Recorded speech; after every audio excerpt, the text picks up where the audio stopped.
ಭಗವತರಿಗೆಲ್ಲ ನಮಸ್ಕಾರಗಳು.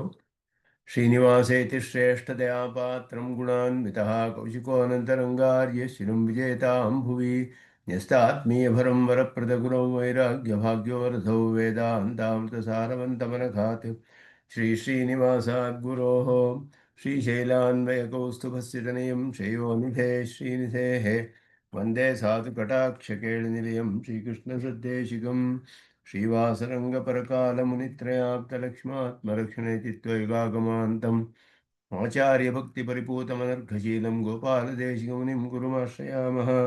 नारायणाख्येतिराजपदाब्जभृङ्गश्रीवासयोगिगुरुणार्पितभारमीशे भक्त्यादिपूर्णवरदारिकृपात्तचिह्नं श्रीश्रीनिवासमुनिवर्यमहं प्रपद्ये। श्रीनारायणयोगीन्द्रवरदारिकृपाश्रयं मृगेशपादविनतं श्रीनिवासमुनिं भजे। नव्यरङ्गयतीन्द्राङ्घ्रिपङ्कजभ्रमरायितं नव्यमङ्गलभूषं श्रीवरदादिगुरुं भजे। श्रीमान् वेङ्कटनाथार्य कवितार्कितकेसरी वेदान्ताचार्यवर्यो मे सन्निधत्तां सदा हृदि यो नित्यमच्युतपदाम्बुजयुग्मरुक्मव्यामोहतस्तरितराणि तनाय मेने अस्मद्गुरोर्भगवतोऽस्य देकसिन्धोः रामानुजस्य चरणौ शरणं प्रपद्ये। विगाहे यामुनं तीर्थं साधुवृन्दावने स्थितं निरस्तजिह्मगस्पर्शेऽत्र कृष्णकृतादरः नाथेन मुनिनाथेन भवेयं नाथवानहं यस्य नैगमिकं तत्त्वं हस्तामलकतां गतम् यस्य सारस्वतस्रोतोकुलामोदवासितं श्रुतीनां श्रमायालं शठारिं तमुपास्महे। वन्दे वैकुण्ठसेनान्यं देवं सूत्रवती सखं यद्वेत्र शिखरस्पन्दे विश्वमेतद्व्यवस्थितं सह धर्मचरीं शौरेः सम्मन्त्रितजगद्धितामनुग्रहमयीं वन्दे नित्यमज्ञातनिग्रहां कमप्याद्यं गुरुं वन्दे कमलागृहमेधिनं प्रवक्ता छन्दसां वक्ता पञ्चरात्रस्य स्वयं ज्ञानानन्दमयं देवं निर्मलस्फटिकाकृतिम् आधारं सर्वविद्यानां हयग्रीवमुपास्महे। लक्ष्मीनेत्रोत्पलश्रीसरतपरिचयादेश संवर्धमानः नाभीनाळीकरिङ्खण्मधुकरपटली दत्तहस्तावलम्बः अस्माकं सम्पदोघानविरलतुलसीदामसञ्जातभूमा काळिन्दी कान्तिहारी कलेतु वपुषः काळिमा कैटभारेः। श्रीमते रामानुजाय नमः। ನಿಗಮಾಂತ ಮಹಾದೇಶಾಯ ನಮಃ. ನಾಯಕ ಸರದಲ್ಲಿ ಎರಡನೆಯ ಶ್ಲೋಕ ಸಂಸ್ಕೃತ ವ್ಯಾಖ್ಯಾನದಲ್ಲಿ ಒಂದು ಸ್ವಲ್ಪ ಭಾಗ ಉಳಿದಿತ್ತು ಹೋದ ಕ್ಲಾಸಿನಲ್ಲಿ. ಆ ಎರಡನೇ ಶ್ಲೋಕದಲ್ಲಿ ನ್ಯಾಯದ ಅನುಮಾನದ ಮೂಲಕ ಪರಮಾತ್ಮನು ನಮಗೆ ಪ್ರತ್ಯಕ್ಷವಾಗದೇ ಇರೋದರಿಂದ ಪರಮಾತ್ಮ ಇಲ್ಲ ಅನ್ನುವಂತಹ ವಾದವನ್ನು ಅದು ನೈಯಾಯಿಕರು ಚಾರ್ವಾಕರು ಇವರೆಲ್ಲರಿಗೂ ಸಂಬಂಧಿಸುವಂತಹ ವಿಷಯ. ಪ್ರತ್ಯಕ್ಷ ಪರಾತ್ಮ ತದಿಹನ ಘಟತೆ ಧಾತುರಧ್ಯಕ್ಷವಾದ ಯೋಗ್ಯ ಅದೃಷ್ಟೇ ಅಭಾವಾತ್ ನ ಖಲುನ ಭವತಾ ಸ್ವೀಕೃತ ಶ್ವೇತರಾತ್ಮ. ಇನ್ನೊಂದು ದೇಹದಲ್ಲಿರುವ ಆತ್ಮ ನಮಗೆ ಪ್ರತ್ಯಕ್ಷವಲ್ಲ. ಆ ಆತ್ಮನು ನಮಗೆ ಪ್ರತ್ಯಕ್ಷವಲ್ಲದೆ ಇರೋದ್ರಿಂದ ಪರಮಾತ್ಮನು ಪ್ರತ್ಯಕ್ಷವಲ್ಲ. ಆದ್ದರಿಂದ ಪ್ರತ್ಯಕ್ಷವಲ್ಲದ ಪರಮಾತ್ಮನನ್ನು ಹೇಗೆ ಒಪ್ಕೊಳ್ಳೋದು ಅಂತ ಹೇಳಿದ್ರೆ, ಇದು ಯೋಗ್ಯ ಅದೃಷ್ಟೇ ಅಭಾವಾತ್, ಯೋಗ್ಯ ಅನುಪಲಬ್ಧಿ ಅನ್ನೋದು ಇಲ್ಲ. ಇದರಲ್ಲಿ ಎಲ್ಲ ವಿಧವಾದ ಸಹಕಾರ ಯೋಗ್ಯತೆ ಎಲ್ಲ ಇದ್ದರೂ ಅದೆಲ್ಲ ಇದ್ದು ಪ್ರತ್ಯಕ್ಷವಾಗಿ ತಿಳಿದೇ ಹೋದರೆ ಮಾತ್ರವೇ ಯೋಗ್ಯ ಅನುಪಲಬ್ಧಿ ಅಂತ ಹೇಳೋದು. ಆದರೆ ಪರಮಾತ್ಮನನ್ನು ತಿಳಿಕೆ ಬೇಕಾದಂತಹ ಉಪಕರಣಗಳೆಲ್ಲ ನಮಗೆ ಇಲ್ಲ. ಅದು ಅತೀಂದ್ರಿಯವಾದ ವಿಷಯವಾದ್ದರಿಂದ ಇಂದ್ರಿಯಗಳಿಂದ ಗ್ರಹಿಸಕ್ಕೆ ಸಾಧ್ಯವಿಲ್ಲ. ಆದ್ದರಿಂದ ಇಲ್ಲಿ ಅನುಪಲಬ್ಧಿ ಎನ್ನುವ ಪ್ರಮಾಣ ಇಟ್ಟುಕೊಂಡು ನಮಗೆ ಉಪಲಬ್ಧವಾಗಿಲ್ಲದೆ ಇರೋದ್ರಿಂದ ಇಲ್ಲ ಅಂತ ಸಾಧಿಸಕ್ಕಾಗೋದಿಲ್ಲ.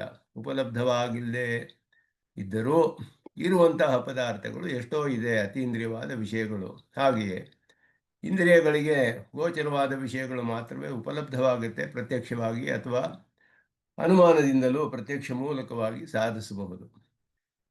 ಆದ್ದರಿಂದ ಈ ಅನುಮಾನ ಮಾಡಿ ಕಂಡು ಬರದೇ ಇರೋದ್ರಿಂದ ಇಲ್ಲ ಅನ್ನುವಂತಹ ಅನುಮಾನದಿಂದ ಸಾಧಿಸಕ್ಕಾಗೋದಿಲ್ಲ.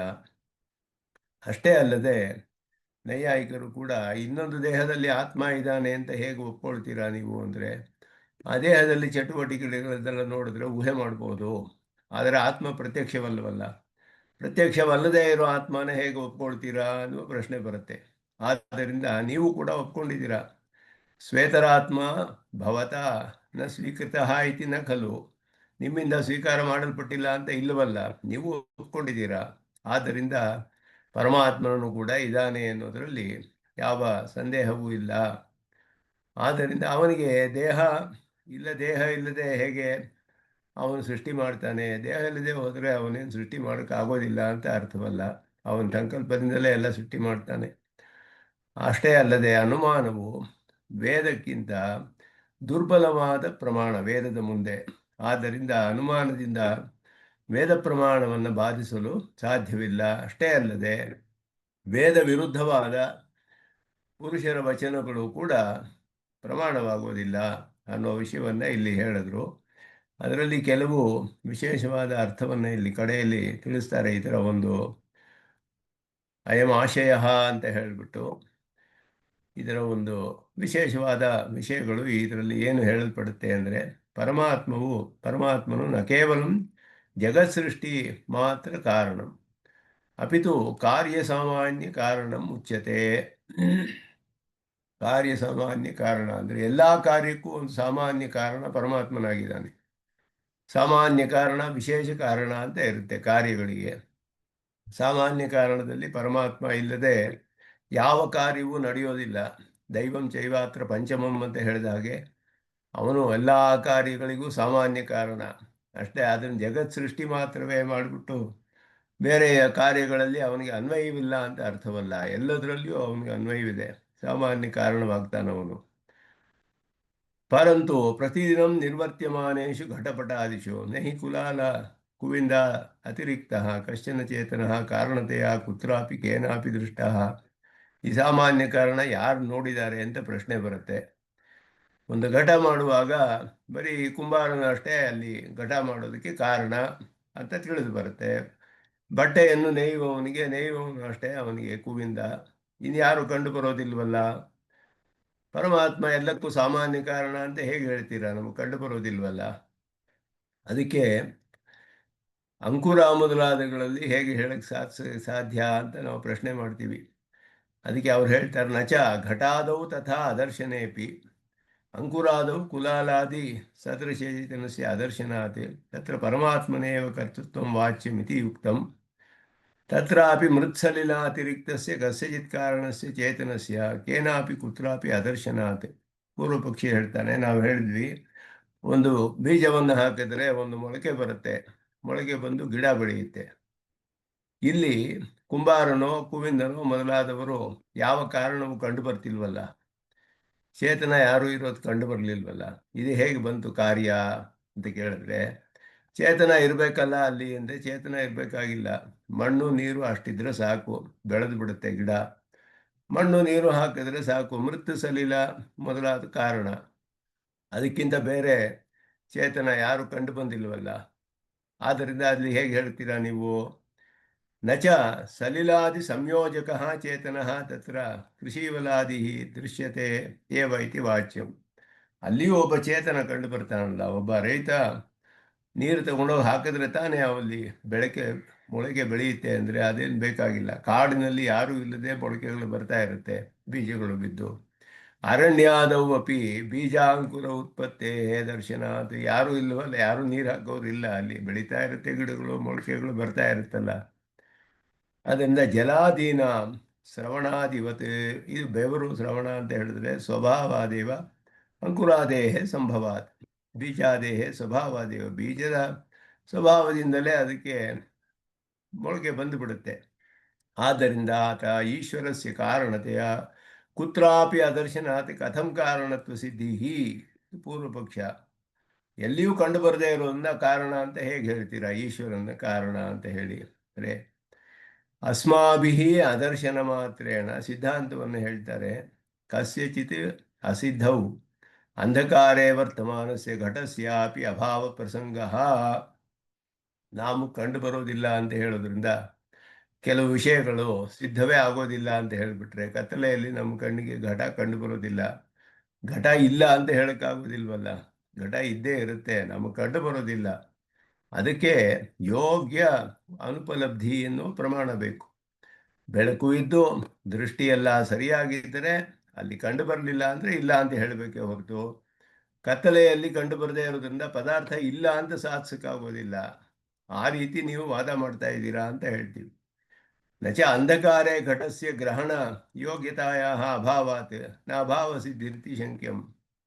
ಆದ್ದರಿಂದ ಅಭಾವ ಯಾಕೆ ಅಂದರೆ ಅಲ್ಲಿ ಯೋಗ್ಯತೆ ಇಲ್ಲ, ಕತ್ತಲೆಯಲ್ಲಿ ಬೆಳಕು ಬೇಕು ಅದಕ್ಕೆ ಅಂತ ಹೇಳಿದ್ರೆ, ತರ್ಹಿ ಈಶ್ವರಸ್ಯಾಪಿ ಅಸ್ಮದ್ಗ್ರಹಣ ಯೋಗ್ಯತಾಯ ಅಭಾವಾತ್ ನ ಅಭಾವ ಸಿದ್ಧಿ. ಅಲ್ಲಿ ಒಂದು ಯೋಗ್ಯತೆ ಬೇಕು, ಸಹಕಾರಿ ಬೆಳಕು ಬೇಕು ಅದಕ್ಕೆ. ಕತ್ತಲೆಯಲ್ಲಿ ಘಟ ಕಾಣದೇ ಇರುವುದಕ್ಕೆ ಏನು ಕಾರಣ ಅಂದರೆ ಬೆಳಕಿಲ್ಲ. ಹಾಗೆಯೇ ನಾವು ಹೇಳ್ತೀವಿ, ಈಶ್ವರನ್ನು ಗ್ರಹಿಸೋದಕ್ಕೂ ನಮಗೆ ಯೋಗ್ಯತೆ, ಅದಕ್ಕೆ ಬೇಕಾದಂತಹ ಯೋಗ್ಯತೆ ಇಲ್ಲ. ಆದ್ದರಿಂದ ಈಶ್ವರ ಇಲ್ಲ ಅಂತ ನೀವು ಅವು ತರ್ಕ ಮಾಡೋದಕ್ಕೆ ಆಗೋದಿಲ್ಲ, ಸಾಧಿಸಕ್ಕಾಗೋದಿಲ್ಲ. ಇದೆಲ್ಲ ಪ್ರತಿತರ್ಕಗಳು. ತರ್ಕದಿಂದ ಹೇಗೆ ಸಾಧಿಸಕ್ಕೆ ಸಾಧ್ಯವಿಲ್ಲ ಈಶ್ವರ ಇಲ್ಲ ಅನ್ನೋದು ಅದನ್ನು ತೋರಿಸ್ತಾರೆ. ಸದ್ಭಾವದಲ್ಲಿ ಏನು ಪ್ರಮಾಣ ಅಂದರೆ ಶ್ರುತೇರೇವ ಇತಿ ಉಕ್ತಮೇವ. ಶ್ರುತಿಯೇ ಪ್ರಮಾಣ. ನಮಗೆ ಪರಮಾತ್ಮ ಇದ್ದಾನೆ ಅನ್ನೋದಕ್ಕೆ ಶ್ರುತಿಯೇ ಪ್ರಮಾಣ. ಸ್ವಭಾವವಾದಸ್ತು ಪೂರ್ವಮೇವ ನಿರಸ್ತಃ. ಆಯಾ ಪದಾರ್ಥಗಳ ಸ್ವಭಾವ ಅಂತ ಹೇಳ್ತಾರೆ ಚಾರ್ವಾಕರು, ಸ್ವಭಾವವಾದಿಗಳು. ಸ್ವಭಾವ ಅಷ್ಟೇ, ಅದು ಪದಾರ್ಥ ಸ್ವಭಾವೇ ಹಾಗೆ, ಆದ್ದರಿಂದ ಹಾಗೆ ಬರುತ್ತೆ, ಹಾಗಿದೆ, ಇದೆಲ್ಲ ಹೇಳೋದು ಹಿಂದೆ ಅದು ನಿರಸನ ಮಾಡಿದ್ದಾರೆ ಜಡಸರದಲ್ಲಿಯೇ. ಕಾರ್ಯ ಸಾಮಾನ್ಯ ಕಾರಣತ್ವಮಪಿ ಪೂರ್ವಮೇವ ನಿರೂಪಿತಂ. ಎಲ್ಲಕ್ಕೂ ಕಾರ್ಯ ಸಾಮಾನ್ಯ ಕಾರಣ ಅನ್ನೋದು ಇರಲೇಬೇಕು ಅನ್ನೋದು ಕೂಡ ಹೇಳಲ್ಪಟ್ಟಿದೆ. ಆತ್ಮನಃ ಸ್ವಪ್ರಕಾಶತ್ವಾತ್ ಸ್ವತಃ ಸಿದ್ಧತ್ವಂ ತು ಸ್ವದೃಷ್ಟ್ಯೈವ ನತು ಪರಾತ್ಮನಃ. ಆತ್ಮನು ಸ್ವಪ್ರಕಾಶನು, ಸ್ವಯಂ ಪ್ರಕಾಶ ಇದೆ ಆತ್ಮನಿಗೆ. ಆತ್ಮನಿಗೆ ಸ್ವಯಂ ಪ್ರಕಾಶ ಇದೆ ಅಂದರೆ ಏನರ್ಥ? ಎಲ್ಲರಿಗೂ ಕಂಡು ಬರುವುದಿಲ್ಲ. ಅವರವರ ಆತ್ಮ ಅವರವರಿಗೆ ಪ್ರಕಾಶವಾಗುತ್ತೆ ಹೊರತು ಬೇರೆಯವರಿಗೆ ಕಂಡು ಬರೋದಿಲ್ಲ. ಇನ್ನೊಂದು ದೇಹದಲ್ಲಿರೋ ಆತ್ಮನು ಸ್ವಯಂ ಪ್ರಕಾಶನೇ, ಜ್ಞಾನ ಸ್ವರೂಪ, ಪ್ರಕಾಶಿಸ್ತಾ ಇದ್ದಾನೆ, ನಮಗೆಲ್ಲಿ ಕಂಡು ಬರ್ತಾನೆ? ಇನ್ನೊಬ್ಬರ ಆತ್ಮ ನಮಗೆ ಕಂಡು ಬರುವುದಿಲ್ಲ. ಅವರವರ ಆತ್ಮ ಅವರಿಗೆ ಪ್ರತ್ಯಕ್ಷವೇ ಹೊರತು ಬೇರೆ ಆತ್ಮಗಳು ಪ್ರತ್ಯಕ್ಷವಲ್ಲ. ಪರಾತ್ಮನಾಂತೂ ಸ್ವದೃಷ್ಟಾಂತೇನ ಅನುಮೇಯತ್ವಂ ಸುಲಭಂ. ತನ್ನಗೆ ಹೇಗೆ ತನ್ನ ಆತ್ಮ ತಿಳಿತಾನೋ ಆ ದೇಹದಲ್ಲೂ ಆತ್ಮ ತಿಳಿತಾ ಇರಬೇಕು ಇನ್ನೊಬ್ಬನಿಗೆ ಅಂತ ನಾವು ಊಹೆ ಮಾಡಬಹುದು. ಹಾಗೆಯೇ ವೇದ ಪ್ರಾಮಾಣ್ಯ ಅನಂಗೀಕುರ್ವತಾಪಿ ಈಶ್ವರ ನಿರಾಕರಣಂ ನ ಶಕ್ಯಂ ಏತಾವನ್ಮಾತ್ರ ಮಾತ್ರ ವಿಚಕ್ಷಿತಂ. ಆದ್ದರಿಂದ ಈ ರೀತಿ ನೀವು ಅನುಮಾನ ಮಾಡಿ ಸಾಧಿಸ್ತೀರಾ ಪ್ರತ್ಯಕ್ಷವಲ್ಲದೆ ಇದ್ರು. ಹಾಗೆ ಈಶ್ವರನ ನೀವು ತಳ್ಳಿ ಹಾಕಕ್ಕಾಗೋದಿಲ್ಲ. ಪ್ರತ್ಯಕ್ಷವಾಗಿ ಇಲ್ಲ ಅಂತ ಹೇಳಿ ತಳ್ಳಿ ಹಾಕಕ್ಕಾಗೋಲ್ಲ. ಅಪ್ರತ್ಯಕ್ಷಂ ಪರಾತ್ಮ ಅಂತಲೇ ಆರಂಭಿಸ್ತಾರೆ. ಪ್ರತ್ಯಕ್ಷವಲ್ಲ ಅನ್ನೋ ದೃಷ್ಟಿಯಿಂದ ಈಶ್ವರನನ್ನು ಅಭಾವವನ್ನು ಸಾಧಿಸಕ್ಕಾಗೋದಿಲ್ಲ. ಅಲ್ಲೋ ಇನ್ನೊಂದು ಕಲ್ಪಿತ ಚಾರ್ವಾಕ ಏವ ಅತ್ರ ಪೂರ್ವಪಕ್ಷಿ. ಚಾರ್ವಾಕನನ್ನು ಪೂರ್ವಪಕ್ಷಿಯಾಗಿ ಮಾಡಬಹುದಿಲ್ಲಿ. ಅನಾದಿ ಸರ್ವಜ್ಞ ನಿರಾಕರ್ತಾರ ಏವ ಪೂರ್ವಪಕ್ಷಿಣಃ. ಅನಾದಿಯಾದ ಒಬ್ಬ ಸರ್ವಜ್ಞ ಇದ್ದಾನೆ ಅನ್ನೋದನ್ನು ಯಾರು ಒಪ್ಕೊಳ್ಳಲ್ವೋ ಅಂಥ ಪಕ್ಷಗಳು ಕೂಡ, ಇವರೆಲ್ಲ ಕಲ್ಪಿತವಾದ ಪಕ್ಷಗಳು, ಅನೇಕ ಆಕ್ಷೇಪಗಳು ಬರ್ಬೋದು ಈ ರೀತಿ ಅಂತ ಹೇಳಿ. ಅನುಪಲಬ್ಧ್ಯ ಈಶ್ವರಮೇವ ನಿರಾಕುರ್ವಂತಿ. ಉಪಲಬ್ಧವಾಗದೇ ಇರೋದ್ರಿಂದ ಈಶ್ವರ ಇಲ್ಲ ಅಂತ ಹೇಳ್ತಾರೆ. ಇವಾಗೆಲ್ಲ ವಿಜ್ಞಾನಿಗಳು ಹಾಗೆಯೇ, ಆಧುನಿಕ ವಿಜ್ಞಾನಿಗಳು ಹಾಗೆಯೇ ಹೇಳ್ತಾರೆ. ಪ್ರತ್ಯಕ್ಷವಾಗಿದೆ ಇರೋದು ಒಪ್ಕೊಳ್ಳೋದಿಲ್ಲ. ಕಿಮೀಶ್ವರ ಪ್ರತ್ಯಕ್ಷ ಸಿದ್ಧ ಉತ ಅನುಮಾನೇನ ಉತ ಉಪಮಾನೇನ ಉತ ಶಬ್ದೇನ. ಯಾವುದರಿಂದ ಸಿಗ್ತಾನೆ ನಿಮಗೆ ಅಂತ ವಾದ ಮಾಡ್ತಾರೆ. ಪ್ರತ್ಯಕ್ಷದಿಂದ ಸಿಗ್ತಾನೋ, ಅನುಮಾನವೋ, ಉಪಮಾನವೋ. ಉಪಮಾನ ಅನ್ನೋದು ನೈಯಾಯಿಕರು ಒಪ್ಕೊಳ್ಳೋ ಪ್ರಮಾಣ. ಅದು ಸಂಜ್ಞಿ ಅಂತ ಹೇಳಲ್ಪಡುತ್ತೆ ಪ್ರಮಾಣ. ಒಂದು ಸಂಜ್ಞೆ, ಒಂದು ಹೆಸರಿನಿಂದ ಆ ಪದಾರ್ಥ, ಹೆಸರಿಂದ ತಿಳಿಯುವ ಪದಾರ್ಥವನ್ನು ನಾವು ತಿಳ್ಕೊಳ್ಳೋದು. ಗೋ ಸದೃಶ ಗವಯ ಅಂತ ಸಾದೃಶ್ಯ ಜ್ಞಾನ ಅಂತ ಹೇಳಲ್ಪಡುತ್ತೆ ಉಪಮಾನ. ಸಾದೃಶ್ಯ ಜ್ಞಾನ. ಗೋ ಸದೃಶ ಗವಯ, ಹಸುವನ್ನು ತೋರಿಸ್ಬಿಟ್ಟು ಇದೇ ರೀತಿ ಒಂದು ಪದಾರ್ಥ, ಒಂದು ಹಸು ಪ್ರಾಣಿ ಇದೆ ಕಾಡಿನಲ್ಲಿ, ಹೋಗಿ ತಗೊಂಬ ಗವಯ ಅಂತ ಹೇಳಿ. ಹಸುವಿನಂತೆಯೇ ಇರುತ್ತೆ ನೋಡೋಕ್ಕೆ ಅಂದರೆ ಅಲ್ಲಿ ಹೋಗಿ ಅವನು ಹಸು ನೋಡಿರೋದ್ರಿಂದ ಅದಕ್ಕೆ ಸದೃಶವಾದ ಒಂದು ಪ್ರಾಣಿಯನ್ನು ನೋಡಿ ಇದೆ ಗವಯ ಇರಬೇಕು ಅಂತ ತಿಳ್ಕೊಂಡು ತಗೊಂಡ್ಬರ್ತಾನೆ. ಇದು ಉಪಮಾನ ಪ್ರಮಾಣ ಅಂತ ಅವರು ಸಾಧಿಸ್ತಾರೆ. ಅನುಮಾನ ನೈಯಾಯಿಕರು ಸಾಧಿಸುವಂತಹ ಒಂದು ಪ್ರಮಾಣ ಇದು. ಅದರಿಂದ ಸಾಧಿಸ್ತೀರೆ ಈಶ್ವರನನ್ನ ಅಥವಾ ಶಬ್ದದಿಂದ ಸಾಧಿಸ್ತೇನೆ. ಪ್ರತ್ಯಕ್ಷಂ ಬಾಹ್ಯಂ ಆಂತರಂ ವಾ. ಆಂತರ ಪ್ರತ್ಯಕ್ಷವೇ ಬಾಹ್ಯ ಪ್ರತ್ಯಕ್ಷವೇ. ಬಾಹ್ಯೇಂದ್ರಿಯಗಳಿಗೋ ಅಂತರಿಂದ್ರಿಯಕ್ಕೋ ಬಾಹ್ಯಕ್ಕೆ ಸಾಧ್ಯವಿಲ್ಲ. ಯಾಕೆ ಅಂದರೆ ರೂಪಾದಿ ಅಭಾವಾತ್. ಪರಮಾತ್ಮನಿಗೆ ರೂಪವಿಲ್ಲ ಅಂತ, ರೂಪವಿಲ್ಲ ಅಂತಲೇ ನೈಯಾಯಿಕರು ಹೇಳೋದು. ರೂಪವಿಲ್ಲ ಅವರಿಗೆ, ಪರಮಾತ್ಮನಿಗೆ ರೂಪವಿಲ್ಲ ಅಂತ ಸಾಧಿಸ್ತಾರೆ. ಆದ್ದರಿಂದ ಅವನನ್ನು ಪ್ರತ್ಯಕ್ಷ ಹೊರಗಡೆ ಇಂದ್ರಿಯಗಳಿಂದ ನೋಡೋಕ್ಕಾಗೋದಿಲ್ಲ. ನಾಪಿ ಆಂತರಂ. ಯಾಕೆ ಅಂದರೆ ಈ ಅಂತರಿಂದ್ರಿಯದಿಂದ ಸುಖಾದೀನಾಮೇವ ಮನಸಾಗ್ರಹಣ ಸಂಭವಾತ್. ಮನಸ್ಸಿನಲ್ಲಿ ಸುಖ ಮೊದಲಾದ್ದು ಮಾತ್ರವೇ ಗ್ರಹಿಸಕ್ಕೆ ಸಾಧ್ಯ. ಆದ್ದರಿಂದ ಪರಮಾತ್ಮನನ್ನು ಗ್ರಹಿಸಕ್ಕಾಗೋದಿಲ್ಲ. ಸ್ವಾತ್ಮನಃ ಮನಸಾಗ್ರಹಣೇಪಿ ಪರಮಾತ್ಮನಃ ಸ್ವಮನಸ ಗ್ರಹಣ ಸಂಭವಾತ್. ನಮ್ಮ ಮನಸ್ಸಿಂದ ನನ್ನ ಆತ್ಮನನ್ನು ನಾವು ಗ್ರಹಿಸಬಹುದು, ಪರಮಾತ್ಮನನ್ನು ಹೇಗೆ ಗ್ರಹಿಸಕ್ಕಾಗುತ್ತೆ? ನಮ್ಮ ಮನಸ್ಸಿನಿಂದ ಆಗೋದಿಲ್ಲ ಅಂತ ಈ ವಾದ ಮಾಡ್ತಾರೆ. ಸಾಧ್ಯವಿಲ್ಲ. ಆತ್ಮನನ್ನು ಬೇಕಾದ್ರೆ ಗ್ರಹಿಸ್ಕೊಳ್ಬೋದು ಮನಸ್ಸಿನಲ್ಲಿ, ಆದರೆ ಪರಮಾತ್ಮನನ್ನು ಗ್ರಹಿಸಕ್ಕಾಗೋದಿಲ್ಲ. ಆದ್ದರಿಂದ ಪರಮಾತ್ಮನ ಪ್ರತ್ಯಕ್ಷ ಸಿದ್ಧ, ಮೊದಲನೆಯ ವಿಕಲ್ಪವನ್ನು ವಾದ ಮಾಡ್ತಾರೆ. ಹೀಗೆ ಪ್ರತ್ಯಕ್ಷ ಸಿದ್ಧವಲ್ಲ. ನಾಪಿ ಅನುಮಾನಂ. ಅನುಮಾನದಿಂದ ಸಾಧಿಸಕ್ಕಾಗೋದಿಲ್ಲ. ಯಾಕೆ ಅಂದರೆ ಪ್ರತ್ಯಕ್ಷ ಮೂಲವೇ ಅನುಮಾನ. ವ್ಯಾಪ್ತಿ ಗ್ರಹಣಸ್ಯ ಪ್ರತ್ಯಕ್ಷ ಮೂಲಕತ್ವೇನ ಪ್ರತ್ಯಕ್ಷ ಪ್ರವೃತ್ತಿ ಅನುಮಾನಸ್ಯ ಅಪಿ ಅಪ್ರವೃತ್ತೇ. ಪ್ರತ್ಯಕ್ಷ ಅಪ್ರವೃತ್ತಿಯ ಅನುಮಾನಸ್ಯಾಪಿ ಅಪ್ರವೃತ್ತೇ. ಪ್ರತ್ಯಕ್ಷ ಮೂಲಕವೇ ಅನುಮಾನ. ಪ್ರತ್ಯಕ್ಷವಾಗಿ ಒಂದು ವಿಷಯವನ್ನು ನೋಡಿ ಅದರ ಮೂಲಕ ತಿಳಿದೇ ಇರುವ ಒಂದು ಪದಾರ್ಥವನ್ನು ಊಹೆ ಮಾಡುವುದು ಅನುಮಾನ ಪ್ರಮಾಣ ಅಂತ ಹೇಳಲ್ಪಡುತ್ತೆ. ಪ್ರತ್ಯಕ್ಷದಲ್ಲಿಯೇ ನಮಗೆ ತಿಳಿದೇ ಇರುವಾಗ ಪ್ರತ್ಯಕ್ಷ ಸಿದ್ಧವಲ್ಲ ಅಂತ ಹೇಳಿಬಿಟ್ಟ ಮೇಲೆ ಅನುಮಾನದಿಂದ ಸಿದ್ಧಿಸಕ್ಕೆ ಸಾಧ್ಯವಿಲ್ಲ. ಉಪಮಾನದಿಂದ ಹೇಳ್ಬೋದೇ ಅಂದರೆ ಉಪಮಾನವು ಸಾಧ್ಯವಾಗುವುದಿಲ್ಲ. ಅಸ್ಯ ಕೇವಲಂ ಶಕ್ತಿಗ್ರಾಹಕ ಪ್ರಮಾಣತ್ವೇನ ವಸ್ತುಗ್ರಾಹಕತ್ವಾಭಾವಾತ್. ಶಕ್ತಿಗ್ರಾಹಕ ಪ್ರಮಾಣ ಅಷ್ಟೇ. ಉಪಮಾನ ಅದು ಸಾದೃಶ್ಯ ಸಂಜ್ಞಿ ಜ್ಞಾನ. ಶಬ್ದಶಕ್ತಿ ಎಲ್ಲಿದೆ ಅಂದರೆ ಶಬ್ದ ಯಾವ ಪದಾರ್ಥವನ್ನು ಬೋಧಿಸುತ್ತೋ ಅದು ಶಬ್ದಶಕ್ತಿ ಅಂತ ಹೇಳ್ತಾರೆ ನೈಯಾಯಿಕರು.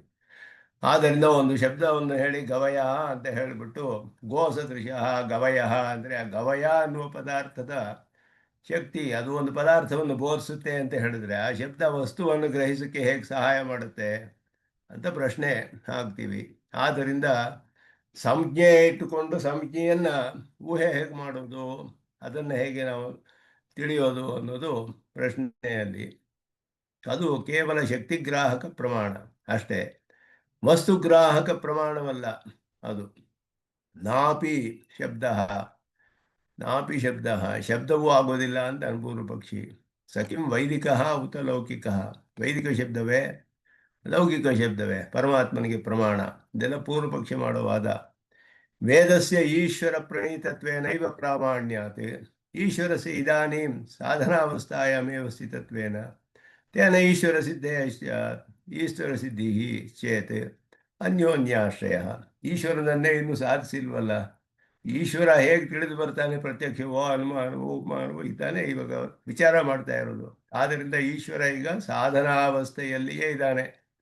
ಅವನನ್ನು ಇನ್ನೂ ಸಾಧಿಸಿಲ್ಲ. ನಾವು ಯಾವ ಪ್ರಮಾಣದಿಂದಲೂ ಸಾಧಿಸ್ಬಿಟ್ರೆ ಆಮೇಲೆ ಈಶ್ವರ ಸಿದ್ಧಿ ಆಗುತ್ತೆ. ಇನ್ನೂ ಸಿದ್ಧಿ ಆಗಿಲ್ವಲ್ಲ. ಸಿದ್ಧಿ ಆಗಿಲ್ಲದೆ ಇರೋ ಈಶ್ವರನ್ನ ವೇದವನ್ನು ಮಾಡಿದವನು ಈಶ್ವರ ಅಂತ ಹೇಳಿದ್ರೆ ಈಶ್ವರ ಸಿದ್ಧಿಸಿಲ್ಲ. ಈಶ್ವರ ಸಿದ್ಧಿಸಿದ್ರೆ ವೇದ ಅವನಿಂದ ಮಾಡಿರೋದು ಸಿದ್ಧಿಸುತ್ತೆ. ವೇದ ಸಿದ್ಧಿಸಿದಾಗ ವೇದದಿಂದ ಈಶ್ವರ ಸಿದ್ಧಿಸ್ತಾನೆ. ಅನ್ಯೋನ್ಯ ಆಶ್ರಯ ಅನ್ನುವ ದೋಷ ಬರುತ್ತೆ, ಮ್ಯೂಚುವಲ್ ಡಿಪೆಂಡೆನ್ಸು. ಆದ್ದರಿಂದ ಇದರಿಂದಲೂ ಸಾಧಿಸಕ್ಕಾಗೋದಿಲ್ಲ, ವೈದಿಕ ಶಬ್ದಗಳು ಆಗೋದಿಲ್ಲ. ನಚ ವೇದಸ್ಯ ಅಸ್ಮಾಭಿಃ ಅಪೌರುಷೇಯತ್ವ ಅಂಗೀಕಾರೇಣ ಈಶ್ವರ ಪ್ರಣೀತತ್ವ ಅಭಾವಾತ್ ವೇದಾನಾಮಂ ಸ್ವತಃ ಪ್ರಾಮಾಣ್ಯ ಅಂಗೀಕಾರಾಚ ವೇದೈ ಈಶ್ವರ ಸಿದ್ಧೇದೇವ ಇತಿ ವಾಚ್ಯಂ. ಅದಕ್ಕೆ ನಾವು ಹೇಳ್ತೀವಿ ವೇದ ಅಪೌರುಷೇಯಪ್ಪ, ಪೌರುಷೇಯವಲ್ಲ, ಅಪೌರುಷೇಯವಾದದ್ದು ವೇದದ್ದು. ಈಶ್ವರ ಮಾಡಿಲ್ಲ ಅದನ್ನು. ವೇದಕ್ಕೆ ಸ್ವತಃ ಪ್ರಾಮಾಣ್ಯವಿದೆ. ಜೈಮಿನಿಯೇ ಹೇಳ್ತಾರೆ, ಬಾದರಾಯಣರ ಹೆಸರು ಹೇಳಿ ಬಾದರಾಯಣರ ಪ್ರಮಾಣವಿದೆ, ಅವರ ಮಾತಿದೆ, ಅವರು ಹೇಳಿದ್ದಾರೆ ಸ್ವತಃ ಪ್ರಮಾಣವಾದದ್ದು ವೇದ. ಅದಕ್ಕೆ ಇನ್ನೊಂದು ಪ್ರಮಾಣದ ಅವಶ್ಯಕತೆ ಇಲ್ಲ. ವೇದದಲ್ಲಿ ಹೇಳಿದ ವಿಷಯವನ್ನು ಸಿದ್ಧಪಡಿಸೋಕ್ಕೆ, ಪ್ರೂವ್ ಮಾಡೋದಕ್ಕೆ ಪ್ರತ್ಯಕ್ಷ ಅನುಮಾನ ಮೊದಲಾದ ಪ್ರಮಾಣಗಳು ಬೇಕಾಗಿಲ್ಲ. ಯಾಕೆಂದರೆ ಯಾವ ಪ್ರಮಾಣವೂ ತಿಳಿಸೋದಕ್ಕಾಗೋದಿಲ್ಲ ವೇದದಲ್ಲಿ ಹೇಳಿರುವ ವಿಷಯಗಳು. ಅದನ್ನ ವೇದವು ಸ್ವತಃ ಪ್ರಮಾಣ ಅನ್ನೋದು ಸಾಧಿಸಲ್ಪಟ್ಟಿದೆ ಶಾಸ್ತ್ರದಲ್ಲಿ. ತತ್ಪ್ರಮಾಣಂ ಬಾದರಾಯಣಸ್ಯ ಅನಪೇಕ್ಷತ್ವಾತ್ ಅಂತ ಜೈಮಿನಿ ಸೂತ್ರ ಹೇಳ್ತಾರೆ. ಬಾದರಾಯಣಸ್ಯ ಅನಪೇಕ್ಷತ್ವ, ಬೇರೆ ಪ್ರಮಾಣಗಳ ಅಪೇಕ್ಷೆ ಇಲ್ಲ ಅಂತ ಬಾದರಾಯಣರು ಸಾರಿಸಿದ್ದಾರೆ. ಅದನ್ನು ಶಾಸ್ತ್ರದಲ್ಲಿ ವಿಸ್ತಾರವಾಗಿ ಸಾಧನೆ ಮಾಡಿದ್ದಾರೆ. ಹೇಗೆ ಸ್ವತಃ ಪ್ರಾಮಾಣ್ಯ ಬರುತ್ತೆ ವೇದಕ್ಕೆ ಅನ್ನೋದು ಅದೊಂದು ದೊಡ್ಡ ವಿಷಯ. ವಿಸ್ತಾರವಾಗಿ ಅದು ಸಾರಿಸಲ್ಪಟ್ಟಿದೆ. ನ್ಯಾಯ ಪರಿಶುದ್ಧಿ ಮೊದಲೇ ಶೇಷರ ಮೀಮಾಂಸಾ ಮೊದಲಾದ ಗ್ರಂಥಗಳೆಲ್ಲ ವೇದಾಂತೇಶಿಕರು ಅದ್ಭುತವಾಗಿ ಸಾಧಿಸ್ತಾರೆ ಅದನ್ನೆಲ್ಲ. ಆದ್ದರಿಂದ ಅಲ್ಲಿ ಸ್ವತಃಪ್ರಾಮಾಣ್ಯ ಅಂತ ನಾವಿದೆ ಅಂತ ಹೇಳ್ತೀವಿ ಅಂತ ಹೇಳಿದ್ರೆ ಅದರಲ್ಲಿ ನೀವು ಹಾಗೆ ಹೇಳಕ್ಕೆ ಆಗೋದಿಲ್ಲ ಅಂತ ಪೂರ್ವ ಪಕ್ಷಿ ಹೇಳ್ತಾನೆ. ಯಾಕೆ ಅಂದರೆ ಭವದೃಷ್ಟಸ್ಯಾಪಿ ವೇದಸ್ಯ ಪರೋಕ್ಷ ಪ್ರಮಾಣ ರೂಪತ್ವೇನ, ನಿಮಗೆ ಬಂದಿರುವಂತಹ ವೇದ ಹೇಗೆ ಬಂದಿದೆ? ನಿಮಗೆ ನಿಮ್ಮ ಆಚಾರ್ಯರು ಉಪದೇಶ ಮಾಡಿತಾನೆ ಬಂದಿರೋದು. ಅಪೌರುಷೇಯ ಅಂತ ಹೇಗೆ ಹೇಳ್ತೀರ? ನಿಮ್ಮ ಆಚಾರ್ಯರಿಗೆ ಯಾರಿಂದ ಬಂತು? ಅವರ ಆಚಾರ್ಯರು ಉಪದೇಶ ಮಾಡಿದ್ದಾರೆ. ಅವರು ಯಾರು ಬಂತು? ಅವರ ಆಚಾರ್ಯರು. ಇದೆಲ್ಲ ಪರೋಕ್ಷ ಪ್ರಮಾಣದಿಂದಲೇ ಬಂದಿರೋ ಅಂಥದ್ದು. ನಿಮಗೆ ಪ್ರತ್ಯಕ್ಷವಾಗಿ ನಿಮಗೆ ಅಪೌರುಷೇಯ ಹೇಗೆ ಹೇಳ್ತೀರಾ ಇದಕ್ಕೆ ವೇದಕ್ಕೆ ಅಂತ ಸಾಧಿಸಿ ಇಲ್ಲಿ ಪ್ರತ್ಯಕ್ಷ ಇಲ್ಲಿ ಪೂರ್ವಪಕ್ಷಿ ಮಾಡುವ ಆಕ್ಷೇಪಗಳು ಇದೆಲ್ಲ. ಆದ್ದರಿಂದ ಅದರಲ್ಲಿ ನೈಯಾಯಿಕರು ಒಂದು ವಿಷಯ ಸಾಧಿಸ್ತಾರೆ. ನೈಯಾಯಿಕರು ಈಶ್ವರನೇ. ಬೇರೆ ಕೆಲವರು ದರ್ಶನಗಳಲ್ಲಿ ಹೇಳ್ತಾರೆ ಯಾವುದು ಆದಿ ಯಾರು ಮಾಡಿದವನು ಅನ್ನೋದು ಹೀಗೆ ಹೋಗ್ತಾ ಇದ್ದರೆ ಯಾರು ಅದನ್ನು ಮೊದಲು ಹೇಳಿದವನು ಆದಿ ಪ್ರವರ್ತಕರು ಯಾರು ಉಪದೇಶ ಮಾಡಿದವರು ಅದು ಸಿದ್ಧಿ ಇಲ್ಲದೆ ಇರೋದ್ರಿಂದ ಅದು ಅಪೌರುಷೇಯ ಅಂತ ಹೇಳಬೇಕು ಅಂತ ಒಂದು ಪ್ರಮಾಣ. ಆದಿ ಇಲ್ಲದೆ ಇರೋದ್ರಿಂದ ವೇದ ಕರ್ತೃತ್ವ ಅಂತ ಇನ್ನೊಬ್ಬರು ಹೇಳ್ತಾರೆ. ಆದಿ ಗೊತ್ತಿಲ್ಲ ನಮಗೆ, ಅದರಿಂದ ಅಜ್ಞಾತ ಕರ್ತೃಕತ್ವ, ಆದ್ದರಿಂದ ಅದಕ್ಕೆ ಕರ್ತ ಇಲ್ಲ ಅಂತ ಹೇಳ್ಬೋದು. ಅಜ್ಞಾತ ಕರ್ತೃಕತ್ವ ಅನ್ನೋದು ಕೆಲವರು ಈ ರೀತಿ ವಿಚಾರ ಮಾಡ್ತಾರೆ. ಸ್ವಾಮಿ ದೇಶಿಗನ್ ಸಾಧನೆ ಮಾಡೋದು ಶೇಷರ ಮೀಮಾಂಸೆಯಲ್ಲಿ ನಮ್ಮ ಋಷಿಗಳು ಪರಮ ಪ್ರಾಮಾಣಿಕರು. ಋಷಿ ಅಂತ ಶಬ್ದಕ್ಕೆ ಏನರ್ಥ ಅಂದರೆ ಯಥಾರ್ಥದರ್ಶಿ. ಹೇಗಿದೆಯೋ ಪದಾರ್ಥಗಳ ವಿಷಯಗಳು ತತ್ವವನ್ನು ನೇರವಾಗಿ ಕಂಡವರು. ಅಷ್ಟೇ ಅಲ್ಲ, ಯಥಾ ದೃಷ್ಟಾರ್ಥವಾದಿ, ಹೇಗೆ ಕಂಡರೋ ಹಾಗೆಯೇ ಹೇಳ್ತಾರೆ. ಪರಮ ಪ್ರಾಮಾಣಿಕರು ನಮ್ಮ ಋಷಿಗಳು ತತ್ವವನ್ನು ನೇರವಾಗಿ ಕಂಡು ಹೇಗೆ ಕಂಡರೋ ಹಾಗೆಯೇ ಹೇಳಿದ್ದಾರೆ. ಅದನ್ನು ಬದಲಾಯಿಸಿಯೋ ವಂಚನೆ ಮಾಡೋಕ್ಕೋ ಬೇರೆ ರೀತಿಯಲ್ಲಿ ಉಪದೇಶ ಮಾಡೋದಿಲ್ಲ. ಕಂಡದ್ನ ಹಾಗೆ ಹೇಳ್ತಾರೆ. ತತ್ವವನ್ನು ಹೇಗಿದೆಯೋ ಹಾಗೆ ಕಾಣೋರು ಅವರೇ ಋಷಿಗಳು ಅಂತ ಹೇಳೋದು. ಅದುವೇ ಋಷಿತ್ವ ಅನ್ನುವ ಒಂದು ಜಾತಿ ಅಂತ ವೇದವೇ ಹೇಳುತ್ತೆ. ತದೃಷೀಣಾಂ ಋಷಿತ್ವಂ ಅಂತ ಹೇಳ್ಬಿಟ್ಟು ಅಜಾನ್ ಹೇಜ ಅಜ ಅಜ ಎಲ್ಲ ಅವರು ಬಹಳ ಪೃಷ್ಣೀನ್ ತಪಸ್ಯಮಾನಾನ್ ಬ್ರಹ್ಮ ಸ್ವಯಂಭೂ ಅಭ್ಯಾದರ್ಶತ್ ಆರಣ್ಯಕದಲ್ಲಿ ಬರುತ್ತೆ. ತೈತಿರಿಯ ಆರಣ್ಯಕ 2ನೇ ಪ್ರಶ್ನದಲ್ಲಿ ಸ್ವಾಧ್ಯಾಯ ಪ್ರಶ್ನ ಅಂತ. ಅಜಾನ್ ಹವೈ ಪೃಷ್ಣೀಕಸ್ತಪಸ್ಯಮಾನಾನ್ ಬ್ರಹ್ಮ ಸ್ವಯಂ ವಭ್ಯಾನರ್ಷತ್ ತಋಷಯೋ ಭವಂತ ಋಷೀಣಾಂ ಋಷಿತ್ವಂ ಅಂತ ಬರುತ್ತೆ. ಅವರೆಲ್ಲ ಋಷಿಗಳಾದರು, ಅದುವೇ ಋಷಿತ್ವ. ವೇದವು ಬ್ರಹ್ಮ ಸ್ವಯಂಭೂ, ಬ್ರಹ್ಮ ಅಂದರೆ ವೇದ ಅಲ್ಲಿ ಅರ್ಥ. ಸ್ವಯಂಭೂ ಅಂದರೆ ತಾನಾಗಿಯೇ ಇರುವಂತಹದ್ದು, ಅಪೌರುಷೇಯವಾದದ್ದು. ಅಭ್ಯಾನರ್ಷತೆ ಪ್ರತ್ಯಕ್ಷಮಾಸೀತ್ ಅಂತ, ಪ್ರತ್ಯಕ್ಷವಾಗಿ ಅವರಿಗೆ ಕಂಡರು ಸಾಕ್ಷಾತ್ಕಾರವಾಗಿ. ಅದುವೇ ಋಷೀಣಾಂ ಋಷಿತ್ವಂ. ಋಷಯೋ ಅಭವನ್, ಅವರಿಗೆ ಋಷಿಗಳು ಅಂತ ಹೆಸರು ಆಯಿತು. ಅದುವೇ ಋಷಿತ್ವ ಅನ್ನುವ ಒಂದು ಜಾತಿ ಅದರಿಂದ ಉಂಟಾಗುತ್ತೆ. ಯಾರ್ಯಾರು ಸಾಕ್ಷಾತ್ಕಾರ ಮಾಡ್ಕೊಳ್ತೋ ಅವ್ರೆಲ್ಲ ಋಷಿಗಳು ಅಂತ ಹೇಳಲ್ಪಡುತ್ತೆ. ಹೀಗೆ ಅದಕ್ಕೆ ಪ್ರಮಾಣವಿದೆ ಅಂತ ಸ್ವಾಮಿ ದೇಶಿಕನ್ ಇದನ್ನು ಹೀಗೆ ಸಾಧಿಸ್ತಾರೆ. ನಮ್ಮ ಋಷಿಗಳು ಪರಮ ಪ್ರಾಮಾಣಿಕರು. ಅವರು ಯಾರಾದರೂ ಒಬ್ಬರು ಆಚಾರ್ಯರು ಉಪದೇಶ ಮಾಡಿದರೆ ಅವ್ರನ್ನ ಸ್ಮರಣೆ ಮಾಡದೇ ಇರೋದಕ್ಕೆ ಸಾಧ್ಯವೇ ಇಲ್ಲ. ಆಚಾರ್ಯರಿಗೆ ಮೊದಲು ನಮನ ಮಾಡಿಯೇ ಎಲ್ಲರೂ ಎಲ್ಲ ಗ್ರಂಥಗಳನ್ನು ಬರೆದಿರೋ ಅಂಥದ್ದು.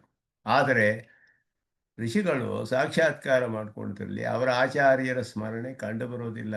ಆದ್ದರಿಂದ ಇಲ್ಲ ಅಂತ ತಿಳಿಯುತ್ತೆ, ಅಪೌರುಷೇಯ ಅಂತ ತಿಳಿಯುತ್ತೆ. ಅವರು ತಮ್ಮ ಧ್ಯಾನದಲ್ಲಿ ತಪಸ್ಸಿನಿಂದ ಸಾಕ್ಷಾತ್ಕಾರ ಮಾಡಿಕೊಂಡ ವಿಷಯಗಳು ಇದೆಲ್ಲ. ವೇದಗಳು ಪರಮಾತ್ಮನ ಒಂದು ಅನುಗ್ರಹದಿಂದ ಅವರ ಸುಕೃತದಿಂದ ಅವರಿಗೆ ಸಾಕ್ಷಾತ್ಕಾರವಾಗುತ್ತೆ.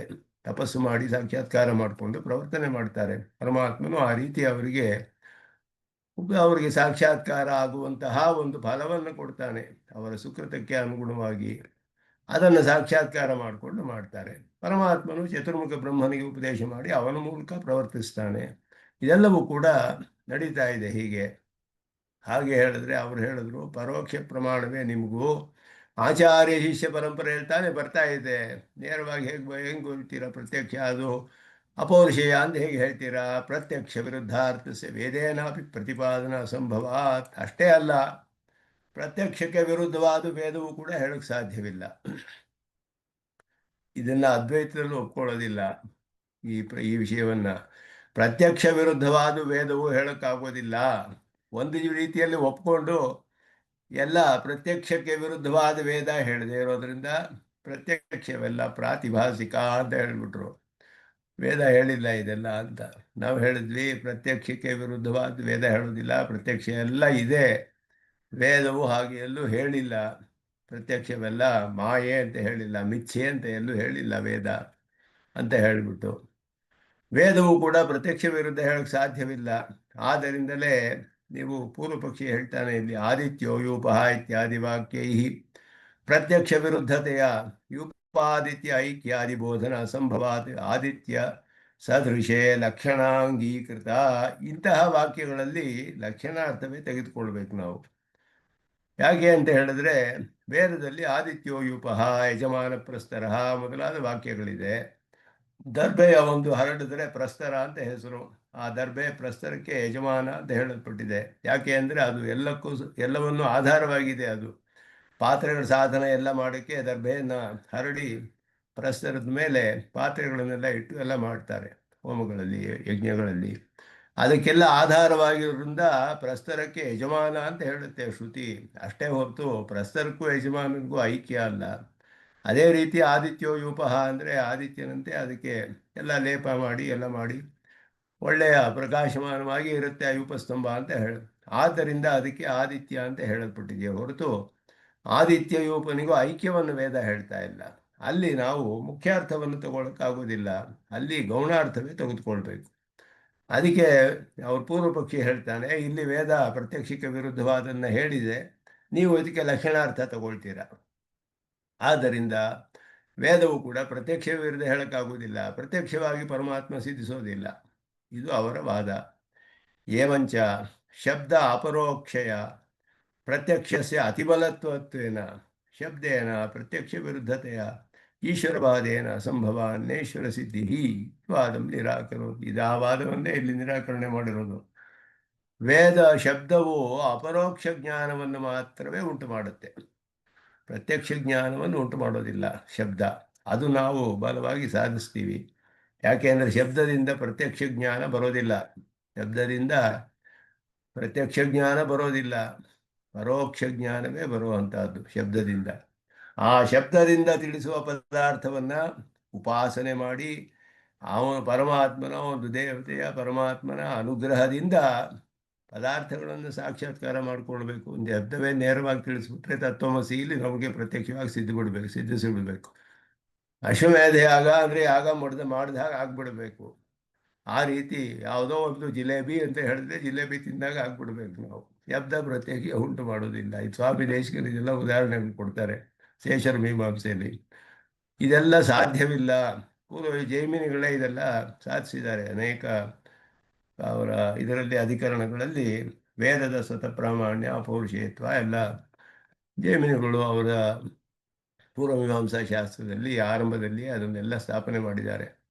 ಆದ್ದರಿಂದ ಪ್ರತ್ಯಕ್ಷ ಅಪರೋಕ್ಷ ಜ್ಞಾನವನ್ನು ಉಂಟು ಮಾಡೋದ್ರಿಂದ ಪ್ರತ್ಯಕ್ಷವೇ ಬಲವಾಗೋಯ್ತು, ಶಬ್ದವು ದುರ್ಬಲವಾಗೋಯ್ತು ಅಂತ ಹೇಳಿದ್ರೆ ಇಲ್ಲಿ ಪರೋಕ್ಷ ಜ್ಞಾನ ಉಂಟು ಮಾಡೋದು ಇದು ಅತೀಂದ್ರಿಯವಾದ ವಿಷಯಗಳ ಬಗ್ಗೆ. ಪ್ರತ್ಯಕ್ಷ ಇಂದ್ರಿಯ ವಿಷಯಗಳನ್ನು ತೋರಿಸುತ್ತೆ, ಅದನ್ನು ಮರೆತು ಬಿಡ್ತಾರೆ. ಪೂರ್ವ ಪಕ್ಷಿ ವಾದ ಮಾಡುವಾಗ ತರ್ಕ ಸರಿಯಾಗಿರೋ ಹಾಗೆ ಕಂಡು ಬರುತ್ತೆ ನಮಗೆ. ನೋಡಿದ್ರೆ ಹೌದು, ಶಬ್ದ ಅಪರೋಕ್ಷ ಜ್ಞಾನ, ಪ್ರತ್ಯಕ್ಷ ನೇರವಾಗಿ ತಿಳಿಸುತ್ತಲ್ಲ, ಇದು ಹೇಗೆ ಶಬ್ದ ಬಲವಾಗುತ್ತೆ ಅನ್ನೋ ಪ್ರಶ್ನೆ ಬರುತ್ತೆ, ಸಂದೇಹ ಬಂದು ಬಿಡ್ಬೋದು. ಯಾಕೆ ಅಂದರೆ ಅವ್ರು ವಾದ ಮಾಡೋದು ಆ ರೀತಿ ಶಬ್ದ ಪ್ರಯೋಗ ಇರುತ್ತೆ. ಈ ವಾದಗಳಲ್ಲಿ ತರ್ಕಗಳಲ್ಲಿ ಯಾವುದು ಸತ್ತರ್ಕ ಯಾವುದು ದುಸ್ತರ್ಕ ಅಂತ ಕಂಡುಹಿಡಿಯೋದು ಬಹಳ ಸೂಕ್ಷ್ಮವಾಗಿ ವಿಚಾರ ಮಾಡಬೇಕು.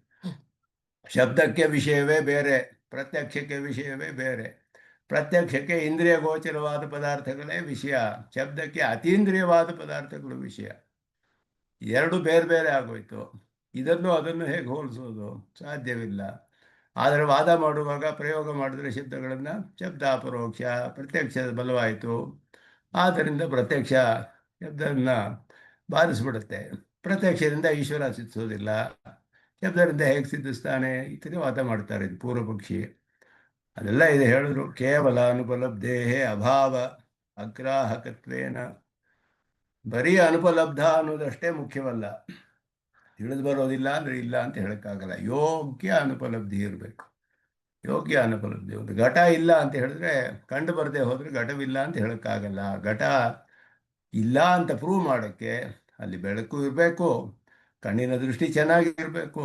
ಇದೆಲ್ಲ ಇದ್ದು ಘಟ ಇಲ್ಲದೆ ಹೋದರೆ ಇಲ್ಲ ಅಂತ ಪ್ರೂವ್ ಮಾಡ್ಬೋದೇ ಹೊರತು ಸುಮ್ಮನೆ ಒಂದು ಘಟ ಕಂಡು ಬರದೆ ಹೋದರೆ ಘಟ ಇಲ್ಲ ಅಂತ ಸಾಧಿಸೋಕ್ಕಾಗೋದಿಲ್ಲ, ಪ್ರಮಾಣವಾಗೋದಿಲ್ಲ. ಅದು ಕೇವಲ ಅನುಪಲಬ್ಧಿಗೂ ಯೋಗ್ಯ ಅನುಪಲಬ್ಧಿಗೂ ವ್ಯತ್ಯಾಸವಿದೆ. ಅದರಿಂದ ಯೋಗ್ಯ ಅನುಪಲಬ್ಧೇರೇವ ಅಭಾವಗ್ರಾಹಕತ್ವೇನ. ಯೋಗ್ಯವಾದ ಯೋಗ್ಯಾನುಪಲಬ್ಧಿ ಎನ್ನುವ ಪ್ರಮಾಣವೇ ಅಭಾವವನ್ನು ಗ್ರಹಿಸುತ್ತೆ. ಈಶ್ವರನ್ನು ಗ್ರಹಿಸಬೇಕಾದ್ರೆ ಬೇಕಾದ ಯೋಗ್ಯತೆ ಇದ್ದರೆ ನಮಗೆ ಈಶ್ವರನನ್ನು ಸಾಕ್ಷಾತ್ಕಾರ ಮಾಡಿಕೊಳ್ಬಹುದು. ಪರಾತ್ಮನಃ ಸ್ವಸ್ಯ ಯೋಗ್ಯತ್ವೇನ ದ್ವಿತೀಯಸ್ಯ ಆತ್ಮನಃ ಏವ ಅಸಿದ್ಧಿ ಪ್ರಸಂಗಾತ್ ನಾನುಪಲಬ್ಧ್ಯ ಈಶ್ವರ ಸಿದ್ಧಿ. ಅದರಿಂದ ಇನ್ನೊಬ್ಬನ ದೇಹದಲ್ಲಿರುವ ಆತ್ಮನನ್ನು ನಾವು ಪ್ರತ್ಯಕ್ಷವಾಗಿ ನೋಡೋಕ್ಕೆ ನಮಗೆ ಉಪಕರಣಗಳು ಇಲ್ಲ ನಮ್ಮ ಹತ್ರ. ಯೋಗ್ಯ ಅನುಪಲಬ್ಧಿ ಇಲ್ಲ, ಅಲ್ಲಿ ಬರೀ ಅನುಪಲಬ್ಧಿ ಮಾತ್ರವೇ ಇದೆ. ಆದ್ದರಿಂದ ಅದನ್ನು ನಾವು ಕಂಡು ಬರೋದಿಲ್ಲ ಅಂತ ಹೇಳಿ ಇನ್ನೊಂದು ದೇಹದಲ್ಲಿ ಆತ್ಮವಿಲ್ಲ ಅಂತ ನಾವು ಪ್ರತ್ಯಕ್ಷವಾಗಿ ಕಂಡು ಬರೋದ್ರಿಂದ ಇಲ್ಲ ಅಂತ ಹೇಳೋಕ್ಕಾಗೋದಿಲ್ಲ. ಅದು ಇದನ್ನೆಲ್ಲ ಸ್ವಲ್ಪ ವಿಶೇಷವಾಗಿ ಇಲ್ಲಿ ವಿಚಾರ ಮಾಡ್ತಾರೆ. ಯದಪಿ ಚೋಕ್ತಂ ಪ್ರತ್ಯಕ್ಷಾದೀನಾಂ ತತ್ರ ಪ್ರಮಾಣತ್ವ ಅಸಂಭವಾತ್ ಪ್ರತ್ಯಕ್ಷ ಅನುಮಾನ ವಿಷಯ ಅಂಗೀಕ್ರಿಯತೆ ಲೌಕಿಕಶಬ್ದಸ್ಯ ತತ್ರ ಅಪ್ರಾಮಾಣತ್ವಪಿ ತಥೈವ ವೇದವಿಷಯೇ ತು ವೇದಸ್ಯ ಅಪೌರುಷೇಯತ್ವಸ್ಯ ಸ್ತಪ್ರಾಮಾಣ್ಯಸ್ಯ ಸಿದ್ಧಾಂತೆ ಸಮರ್ಥಯಿಷ್ಯಮಾಣತ್ವಾದ್. ಮುಂದೆ ಬುದ್ಧಿಸರದಲ್ಲಿ ಇಲ್ಲಿಯೂ ಕೂಡ ಬರುತ್ತೆ. ವೇದ ಪ್ರಾಮಾಣ್ಯ, ವೇದ ಸುತ ಪ್ರಾಮಾಣ್ಯ, ಅಪೌರುಷೇಯತ್ವ ಎಲ್ಲ ಬುದ್ಧಿಸರದಲ್ಲಿ ಕಡೆಯಲ್ಲಿ ಅಲ್ಲಿ ವಿಸ್ತಾರವಾಗಿ ಹೇಳ್ತಾರೆ. ಇಲ್ಲಿಯೂ ಕೂಡ ಬರುತ್ತೆ ಅನೇಕ ಶ್ಲೋಕಗಳಲ್ಲಿ. ವೇದವೇ ಪರಮಾತ್ಮನಲ್ಲಿ ಪ್ರಮಾಣ ಅನ್ನೋದು ನಾವು ಸಿದ್ಧಾಂತದಲ್ಲಿ ಪ್ರತ್ಯಕ್ಷವಾಗಿ ಒಪ್ಕೊಂಡಿದ್ದೀವಿ. ಆದ್ದರಿಂದ ಪರಾತ್ಮ ಇನ್ನೊಬ್ಬರ ದೇಹದಲ್ಲಿ ಆತ್ಮನನ್ನು ನೀವು ಹೇಗೆ ಒಪ್ಕೊಳ್ತೀರೋ ಅನುಮಾನದಿಂದ ಪ್ರತ್ಯಕ್ಷವಾಗಿ ಕಂಡು ಬರದೇ ಇದ್ದರೂ ಆ ರೀತಿಯಲ್ಲಿಯೇ ಪರಮಾತ್ಮನನ್ನು ಕೇವಲ ಅದಕ್ಕೆ ಅನುಪಲಬ್ಧಿ ಅಂತ ಹೇಳಿ ತಳ್ಳಿ ಹಾಕಾಗಲ್ಲ. ಯೋಗ್ಯ ಅನುಪಲಬ್ಧಿ ಇರಬೇಕು. ಯೋಗ್ಯ ಅನುಪಲಬ್ಧಿ ಇಲ್ಲ, ಪರಮಾತ್ಮ ಇಲ್ಲ ಅಂತ ಸಾಧಿಸೋಕ್ಕೆ ಯೋಗ್ಯ ಅನುಪಲಬ್ಧಿ ಅನ್ನೋ ಪ್ರಮಾಣವಿಲ್ಲ. ಆದ್ದರಿಂದ ಮೊದಲು ಯೋಗ್ಯತೆಯೇ ಇಲ್ಲ ನಮಗೆ ಗ್ರಹಿಸೋದಕ್ಕೆ. ಆದ್ದರಿಂದ ಅದು ಹೇಗೆ ನಾವು ಸಾಧಿಸೋಕ್ಕೆ ಸಾಧ್ಯವಿಲ್ಲ. ಶ್ರುತಿಯೇ ಅಲ್ಲಿ ಪ್ರಮಾಣ ಅಂತ ಹೇಳ್ಬಿಟ್ಟು ಚಾರ್ವಾಕ ಮತವಲ್ಲೂ ಹಾಗೆಯೇ ಹೇಳ್ತಾರೆ. ಈಗ ಚಾರ್ವಾಕ ಮತದಲ್ಲಿ ಅವರು ಬರೀ ಪ್ರತ್ಯಕ್ಷ ಮಾತ್ರ ಪ್ರಮಾಣ ಅಂತ ಹೇಳಿದ್ರು. ಅದು ಹೇಗೆ, ಅದರಲ್ಲಿ ಎಷ್ಟು ದೋಷಗಳಿದೆ ವಿಚಾರ ಮಾಡಿದ್ರೆ ನಮಗೆ ತಿಳಿಯುತ್ತೆ. ಅವರು ಹೇಳಿದ್ರು ಶರೀರದಲ್ಲಿ ಒಂದು ಚೈತನ್ಯ ಉಂಟಾಗ್ಬಿಡುತ್ತೆ, ಕಿಣ್ವಾದಿಭ್ಯ ಮದಶಕ್ತಿವತ್ ಅಂತ ಹೇಳಿದ್ರು. ಕೆಲವು ಮಾದಕ ಪದಾರ್ಥಗಳನ್ನೆಲ್ಲ ಸೇರಿಸಿ ಅರೆದು ರಸ ಮಾಡಿ ಅದನ್ನು ಕುಡಿದ್ರೆ ಅವನಿಗೆ ಒಂದು ಮಾದಕ ಶಕ್ತಿ ಬರುತ್ತೆ.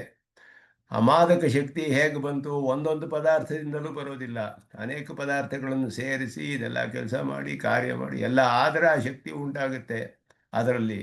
ಆ ರೀತಿ ದೇಹದಲ್ಲಿ 4 ಭೂತಗಳಿದೆ. ಪಂಚಭೂತಗಳಲ್ಲಿ 4. ಆಕಾಶ ಒಪ್ಕೊಳ್ಳೋದಿಲ್ಲ ಚಾರ್ವಾಕರು. ವಾಯು, ತೇಜಸ್ಸು, ಅಪ್ಪು, ಅನ್ನ, ಪೃಥ್ವಿ 4 ಪದಾರ್ಥಗಳು ಸೇರಿ ದೇಹದಲ್ಲಿ ಅದರಗಳ ಒಂದು ಮಿಶ್ರಣದಿಂದ ಒಂದು ಚೈತನ್ಯ ಉಂಟಾಗಿದೆ ದೇಹದಲ್ಲಿ. ಆ ಚೈತನ್ಯವೇ ಆತ್ಮ ಅಂತ ಹೇಳಿದ್ರು ಅವರು. ಚೈತನ್ಯ ನಿಮಗೆ ಕಂಡು ಬರ್ತಾನೆಯೇ ಅಂತ ಕೇಳಿದ್ರೆ ಚೈತನ್ಯ ಇರೋದು ಹೇಗೆ ಗೊತ್ತಾಗುತ್ತೆ ನಿಮಗೆ? ಊಹೆ ಮಾಡಬೇಕಷ್ಟೇ. ಅವರು ಪ್ರತ್ಯಕ್ಷವಾಗಿ ಕಂಡು ಬರೋದಿಲ್ಲ. ಚಟುವಟಿಕೆ ಇರೋದ್ರಿಂದ ನಾವು ಊಹೆ ಮಾಡ್ತೀವಿ ಅಂದರೆ ಅದು ಅನುಮಾನವೇ ಆಯಿತು, ಪ್ರತ್ಯಕ್ಷವಾಗಲಿಲ್ಲ ಅದು. ಆದ್ದರಿಂದ ಅವರ ವಾದದಲ್ಲಿ ಮೂಲಭೂತವಾಗಿ ಎಷ್ಟೋ ಪ್ರಶ್ನೆಗಳಿದೆ ಅವರಿಗೆ. ಆತ್ಮ ಅಂತ ಹೇಳುವನು ಚೇತನಃ ಅಂದರೆ ಚೈತನ್ಯಾಶ್ರಯತ್ವ ಇದೆ ಅವನಿಗೆ. ಜ್ಞಾನಾಶ್ರಯತ್ವ ಇರುವವನೇ ಚೇತನ ಅಂತ ಹೇಳಲ್ಪಡುವವನು ಚೈತನ್ಯಾಶ್ರಯ. ಆದ್ದರಿಂದ ಚೈತನ್ಯಂಶ ಅವರಿಗೆ ಹೇಳೋದು ಶರೀರದ ಧರ್ಮ ಅಂದ್ಬಿಟ್ರು. ಚೈತನ್ಯ ಕಿಣ್ವಾದಿಭ್ಯೋ ಮದಶಕ್ತಿವತೆ ಶರೀರ ರೂಪೇಣ ಭೂತಚತುಷ್ಟಯ ಮೇಲನವಶಾತ್ ಚೈತನ್ಯ ಉತ್ಪತ್ತೇಃ ಅಂಗೀಕಾರ ತಾದೃಶ ಚೈತನ್ಯ ವಿಶಿಷ್ಟಸ್ಯ ಶರೀರಸ್ಯೈವ ಆತ್ಮತ್ವೇನ ಅಂತಹ ಒಂದು ಚೇತನ ವಿಶಿಷ್ಟನಾದ ಶರೀರವೇ ಆತ್ಮ ಅಂತ ಹೇಳಿದ್ರು. ದೇಹ ಏವ ಭವೇದ ಆತ್ಮ ತನ್ನಾಶ ಮೋಕ್ಷ ಇರಿತಃ ಅಂತ ಹೇಳ್ತಾರೆ ಅವರು ಚಾರ್ವಾಕರು. ಸ್ವಾತ್ಮನಃ ಸ್ವಾನುಭವ ಸಿದ್ಧತ್ವೇನ ಚಾದೃಶ ಚೈತನ್ಯ ವಿಶಿಷ್ಟ ಪರಾತ್ಮನಃ ಪರಶರೀರಸ್ಯ ಪ್ರತ್ಯಕ್ಷೇಣ ಕೇನಾಪಿ ಅಗ್ರಹಣ. ಪರಮಾತ್ಮ ಹೇಗೆ ನಿಮಗೆ ಕೇನ ಪ್ರಮಾಣೇನ ಸಿದ್ಧಿ ಅಂದರೆ ಇವ ಅವರು ಪರಮಾತ್ಮನ್ನೇ ಒಪ್ಕೊಳ್ಳೋದಿಲ್ಲ. ಆದ್ದರಿಂದ ಅವರಿಗೇನು ಆ ಪ್ರಶ್ನೆ ಬರೋದಿಲ್ಲ ಅವರಿಗೆ. ಅದರಿಂದ ಅಲ್ಲಿ ಹೇಳ್ತಾರೆ, ಇಲ್ಲಿಯೂ ಕೂಡ ಪ್ರತ್ಯಕ್ಷವೇ ಪ್ರಮಾಣ ಅಂತ ಹೇಗೆ ಹೇಳ್ತೀರಾ ಅಂದರು. ಮದಶಕ್ತಿ ಕೇನ ಇಂದ್ರಿಯೇಣ ಗೃಹ್ಯತೆ, ಯಾವ ಇಂದ್ರದಿಂದ ಪ್ರತ್ಯಕ್ಷವಾಗಿ ತಿಳಿದು ಬರುತ್ತೆ ಅಂತ ಕೇಳ್ತೀವಿ. ಮನಸಾ ಇತಿ ಚೇತ್ ಕಿಂ ಮನಃ ಪ್ರತ್ಯಕ್ಷ ಸಿದ್ಧಂ, ಮನಸ್ಸು ಪ್ರತ್ಯಕ್ಷವೇ ನಿಮಗೆ, ಏನು ತದ್ ಅಂಗೀಕ್ರಿಯತೆ, ಪ್ರತ್ಯಕ್ಷವೇ ಪ್ರಮಾಣ ಅಂತ ಒಪ್ಕೊಳ್ಳೋರಿಗೆ ಎಷ್ಟು ಪ್ರಶ್ನೆಗಳು ಬರುತ್ತೆ ಅಂತ ತೋರಿಸ್ತಾರೆ ಇಲ್ಲಿ. ಪ್ರಸಿದ್ಧ ಚಾರ್ವಾಕ ಅತೀಂದ್ರಿಯಂ ಮನಃ ಕಥಂ ಅಂಗೀಕುರ್ಯಾತ್, ಮನಸ್ಸು ಸೂಕ್ಷ್ಮವಾಗಿ ಅತೀಂದ್ರಿಯವಾದ ವಿಷಯ ಒಳಗಡೆ ಇದೆ ದೇಹದಲ್ಲಿ, ಪ್ರತ್ಯಕ್ಷವಾಗಿ ಕಂಡು ಬರೋದಿಲ್ಲ, ಹೇಗೆ ಒಪ್ಕೊಳ್ತೀರಾ ಇದನ್ನ ಅಂತ ಹೇಳ್ತಾರೆ. ಇದೆಲ್ಲ ಕಲ್ಪನೆ. ಇದಂ ಸರ್ವಂ ಪಂಡಿತಾನ ಕಲ್ಪನಾ ಏವ. ಚಾರ್ವಾಕ ದರ್ಶನ ಮಾಡಿದವರೆಲ್ಲ ಆ ಪಂಡಿತರೆಲ್ಲ ಕಲ್ಪನೆ ಮಾಡ್ಕೊಂಡು ಮಾಡ್ತಿರೋ ಅಂಥದ್ದು ಇದೆಲ್ಲ ಅಷ್ಟೇ ಹೊರತು ಇದೆಲ್ಲ ನಾವು ಸಾಧಿಸಕ್ಕಾಗೋದಿಲ್ಲ. ಅಂದರೆ ಈಶ್ವರನ ಅನುಮಾನ ಪ್ರತ್ಯಕ್ಷವಾಗಿ ಕಂಡು ಬರೋದಿಲ್ಲ ಅಂತ ಈಶ್ವರ ನಿರಾಕರಣೆ ಮಾಡುವುದು ಸಾಧ್ಯವಿಲ್ಲ ಅನ್ನೋದು ಮುಖ್ಯವಾದ ವಿಷಯ 2ನೇ ಶ್ಲೋಕದಲ್ಲಿ. ಅದರಲ್ಲಿ ವಿಶೇಷವಾದ ವಿಷಯಗಳನ್ನು ವ್ಯಾಖ್ಯಾನದಲ್ಲಿ ತಿಳಿಸಿದರು. ಮುಂದೆ ಈಗ ಪರಮಾತ್ಮನಿಗೆ ವಾಚ್ಯತ್ವ ವೇದ್ಯತ್ವ ಇದೆಯೋ ಇಲ್ಲವೋ ಅನ್ನೋದು ಇನ್ನೊಂದು ಮುಖ್ಯವಾದ ವಿಷಯ. ಪರಮಾತ್ಮನಿಗೆ ಒಂದು ಶಬ್ದದಿಂದ ಪರಮಾತ್ಮನನ್ನು ತಿಳಿಸೋಕ್ಕೆ ಸಾಧ್ಯವೇ, ಅವನನ್ನು ಪರಮಾತ್ಮನನ್ನು ತಿಳಿಯೋದಕ್ಕೆ ಸಾಧ್ಯವೇ? ಇದು ವಾಚ್ಯತ್ವ ವೇದ್ಯತ್ವ ಅಂತ. ಅವನು ಪರಮಾತ್ಮನನ್ನು ತಿಳಿಸುವ ಒಂದು ವಾಚಕ ಶಬ್ದ ಇದೆಯೇ, ಪರಮಾತ್ಮನನ್ನು ತಿಳಿಯೋದಕ್ಕೆ ಸಾಧ್ಯವೇ? ಯಾಕೆ ಅಂದರೆ ಶ್ರುತಿ ಹೇಳುತ್ತೆ, ಯಥೋ ವಾಚೋ ನಿವರ್ತಂತೆ ಅಪ್ರಾಪ್ಯ ಮನಸಾ ಸಹ ಅಂತ ಹೇಳ್ಬಿಡ್ತು ಶ್ರುತಿ. ಇಬ್ಬರಿಗೂ ವಾಕಿಗೂ ಮನಸ್ಸಿಗೂ ತಿಳಿಯಕ್ಕಾಗೋದಿಲ್ಲ ಅಂತ ಹೇಳ್ಬಿಡ್ತು. ಹೀಗೆ ಹೇಳ್ಬಿಟ್ಟಿದೆಯಲ್ಲ ಶ್ರುತಿ, ಹೇಗೆ ಅದನ್ನ ಪರಮಾತ್ಮನಿಗೆ ವಾಚ್ಯತ್ವ ಹೇಗೆ ವೇದ್ಯತ್ವ ಹೇಗೆ? ಅದೇ ಶ್ರುತಿ ಹೇಳುತ್ತೆ ಉಪಾಸೀತ ಧ್ಯಾಯೀತ ವಿದ್ಯಾತ್ ಇದೆಲ್ಲ ಹೇಳುತ್ತೆ. ವೇದ ತಿಳಿಬೇಕು, ಮಾಡಬೇಕು, ಉಪಾಸನೆ ಮಾಡಬೇಕು, ಇದೆಲ್ಲ ಹೇಳುತ್ತೆ ಶ್ರುತಿ. ಅನೇಕ ಶಬ್ದಗಳನ್ನು ಪ್ರಯೋಗ ಮಾಡಿ ಪರಮಾತ್ಮನ ವಾಚ್ಯತ್ವ ವಾಚಕ ಶಬ್ದಗಳೆಲ್ಲ ಹೇಳುತ್ತೆ. ಯಪ್ಪರಸ ಪರಮೇಶ್ವರ ಮಹೇಶ್ವರ ಅಂತ ಹೇಳುತ್ತೆ. ಯದ್ವೇದಾದೌ ಸುರ ಪ್ರೋಕ್ತ ವೇದಾಂತೆ ಚ ಪ್ರತಿಷ್ಠಿತ ತಸ್ಯ ಪ್ರಕೃತಿಲೀನಸ್ಯ ಯಪ್ಪರಃ ಸ ಮಹೇಶ್ವರಃ ಅಂದ. ಎಪ್ಪರ ಶಬ್ದ ಶಬ್ದಾರ್ಥ ಅಂತ ಅರ್ಥ. ಅಕಾರವಾಚ್ಯನಾದವನು ಪರಮಾತ್ಮ ಅಂತ ಹೇಳುತ್ತೆ ಶ್ರುತಿ. ವಾಚ್ಯತ್ವ ಇದೆ ಅಂತ ತಿಳಿಸುತ್ತೆ. ಇದೆಲ್ಲ ಅನೇಕ ವಿರೋಧಗಳು ಇರೋ ಹಾಗೆ ಕಂಡು ಬರುತ್ತೆ. ಆದ್ದರಿಂದ ಅದ್ವೈತದಲ್ಲಿ ವಾಚ್ಯತ್ವ ವೇದ್ಯತ್ವ ಎರಡೂ ಇಲ್ಲ ಅಂತ ಸಾಧಿಸ್ತಾರೆ ಪರಮಾತ್ಮನಿಗೆ. ಬ್ರಹ್ಮನಿಗೆ ವಾಚ್ಯತ್ವವೂ ಇಲ್ಲ ವೇದ್ಯತ್ವವೂ ಇಲ್ಲ ಅಂತ ಸಾಧಿಸ್ತಾರೆ. ಇದಂತಯ ನಿರ್ದೇಷ್ಟು ನ ಶಕ್ಯತೆ. ಬ್ರಹ್ಮ ಸ್ವಯಂ ಪ್ರಕಾಶ ಅಂತ ತಿಳಿಯೋದಕ್ಕೆ ಇನ್ನೊಂದು ಜ್ಞಾನ ಬೇಡ, ಮತ್ತು ಅದನ್ನು ಹೇಳೋಕ್ಕಾಗೋದಿಲ್ಲ ಒಂದು ಶಬ್ದದಿಂದ. ಹೇಳೋಕ್ಕಾಗ್ಬಿಟ್ರೆ ಘಟದ ಥರ ಆಗಿಬಿಡುತ್ತೆ. ಘಟ ಮೊದಲಾದಂಥ ಶಬ್ದಗಳಿಂದ ಹೇಳಲ್ಪಡುತ್ತೆ. ಅದೆಲ್ಲ ಮಿಥ್ಯೆಯಾದ ಪದಾರ್ಥಗಳು. ಪರಬ್ರಹ್ಮ ಸ್ವಯಂ ಪ್ರಕಾಶವಾದ ವಸ್ತುವಿಗೆ ಒಂದು ಶಬ್ದದಿಂದ ಹೇಳೋಕ್ಕಾಗೋದಿಲ್ಲ ಅಂತ ಸಾಧಿಸ್ತಾರೆ ಅವರು. ಆದರೆ ಶ್ರುತಿಗೆ ಅದೆಲ್ಲ ವಿರುದ್ಧ. ಅದನ್ನು ಇಲ್ಲಿ ಸ್ವಾಮಿ ಶ್ರುತಿ ಪ್ರಮಾಣವನ್ನು ಇಟ್ಟುಕೊಂಡು ಸಾಧಿಸ್ತಾರೆ. ವಾಚ್ಯತ್ವಂ ವೇದ್ಯತಾಂಚ ಸ್ವಯಮಭಿದದತಿ ಬ್ರಹ್ಮಣೋನುಶ್ರವಾಂತಾಃ ವಾಕ್ಚಿತ್ತ ಗೋಚರತ್ವ ಶ್ರುತಿರಪಿ ಪರಿಚಿತ್ಯ ಭಾವ ಪ್ರಯುಕ್ತ. ದ್ವೇತೋ ವಾಚೋ ನಿವರ್ತಂತೆ ಎನ್ನುವ ಮಾತು. ನೋ ಚೇತ್ ಪೂರ್ವಾಪರೋಕ್ತಿ ಸ್ವವಚನ ಕಲಹ ಸರ್ವವೇದಾಂತಬಾಧ ತತ್ಸಿದ್ಧಿ ಹೇತುಭಿಶ್ಚೇತ್ ಪ್ರಸಜತಿ ವಿಹತಿ ಧರ್ಮಿ ಸಾಧ್ಯಾದಿ ಶಬ್ದೈ. ಇದೆಲ್ಲ ನೀವು ಕಾರಣ ಹೇತುಗಳನ್ನು ಇಟ್ಟುಕೊಂಡು, ದುಷ್ಟ ಹೇತುಗಳನ್ನು ಇಟ್ಟುಕೊಂಡು ನೀವು ಹೇತ್ವಾಭಾಸಗಳು ಅದರಿಂದ ಸಾಧಿಸಕ್ಕಾಗೋದಿಲ್ಲ ಅಂತ ಹೇಳಿದ್ರು. ಬ್ರಹ್ಮಸೂತ್ರಕಾರರು ಒಂದು ಸೂತ್ರವನ್ನು ಹಾಕ್ತಾರೆ, ಆಭಾಸ ಏವಚ ಅಂತ ಹೇಳಿದ್ರು. ನೀವು ಹೇಳುವ ಹೇತುಗಳೆಲ್ಲ ಹೇತ್ವಾಭಾಸಗಳು ಅಂತ.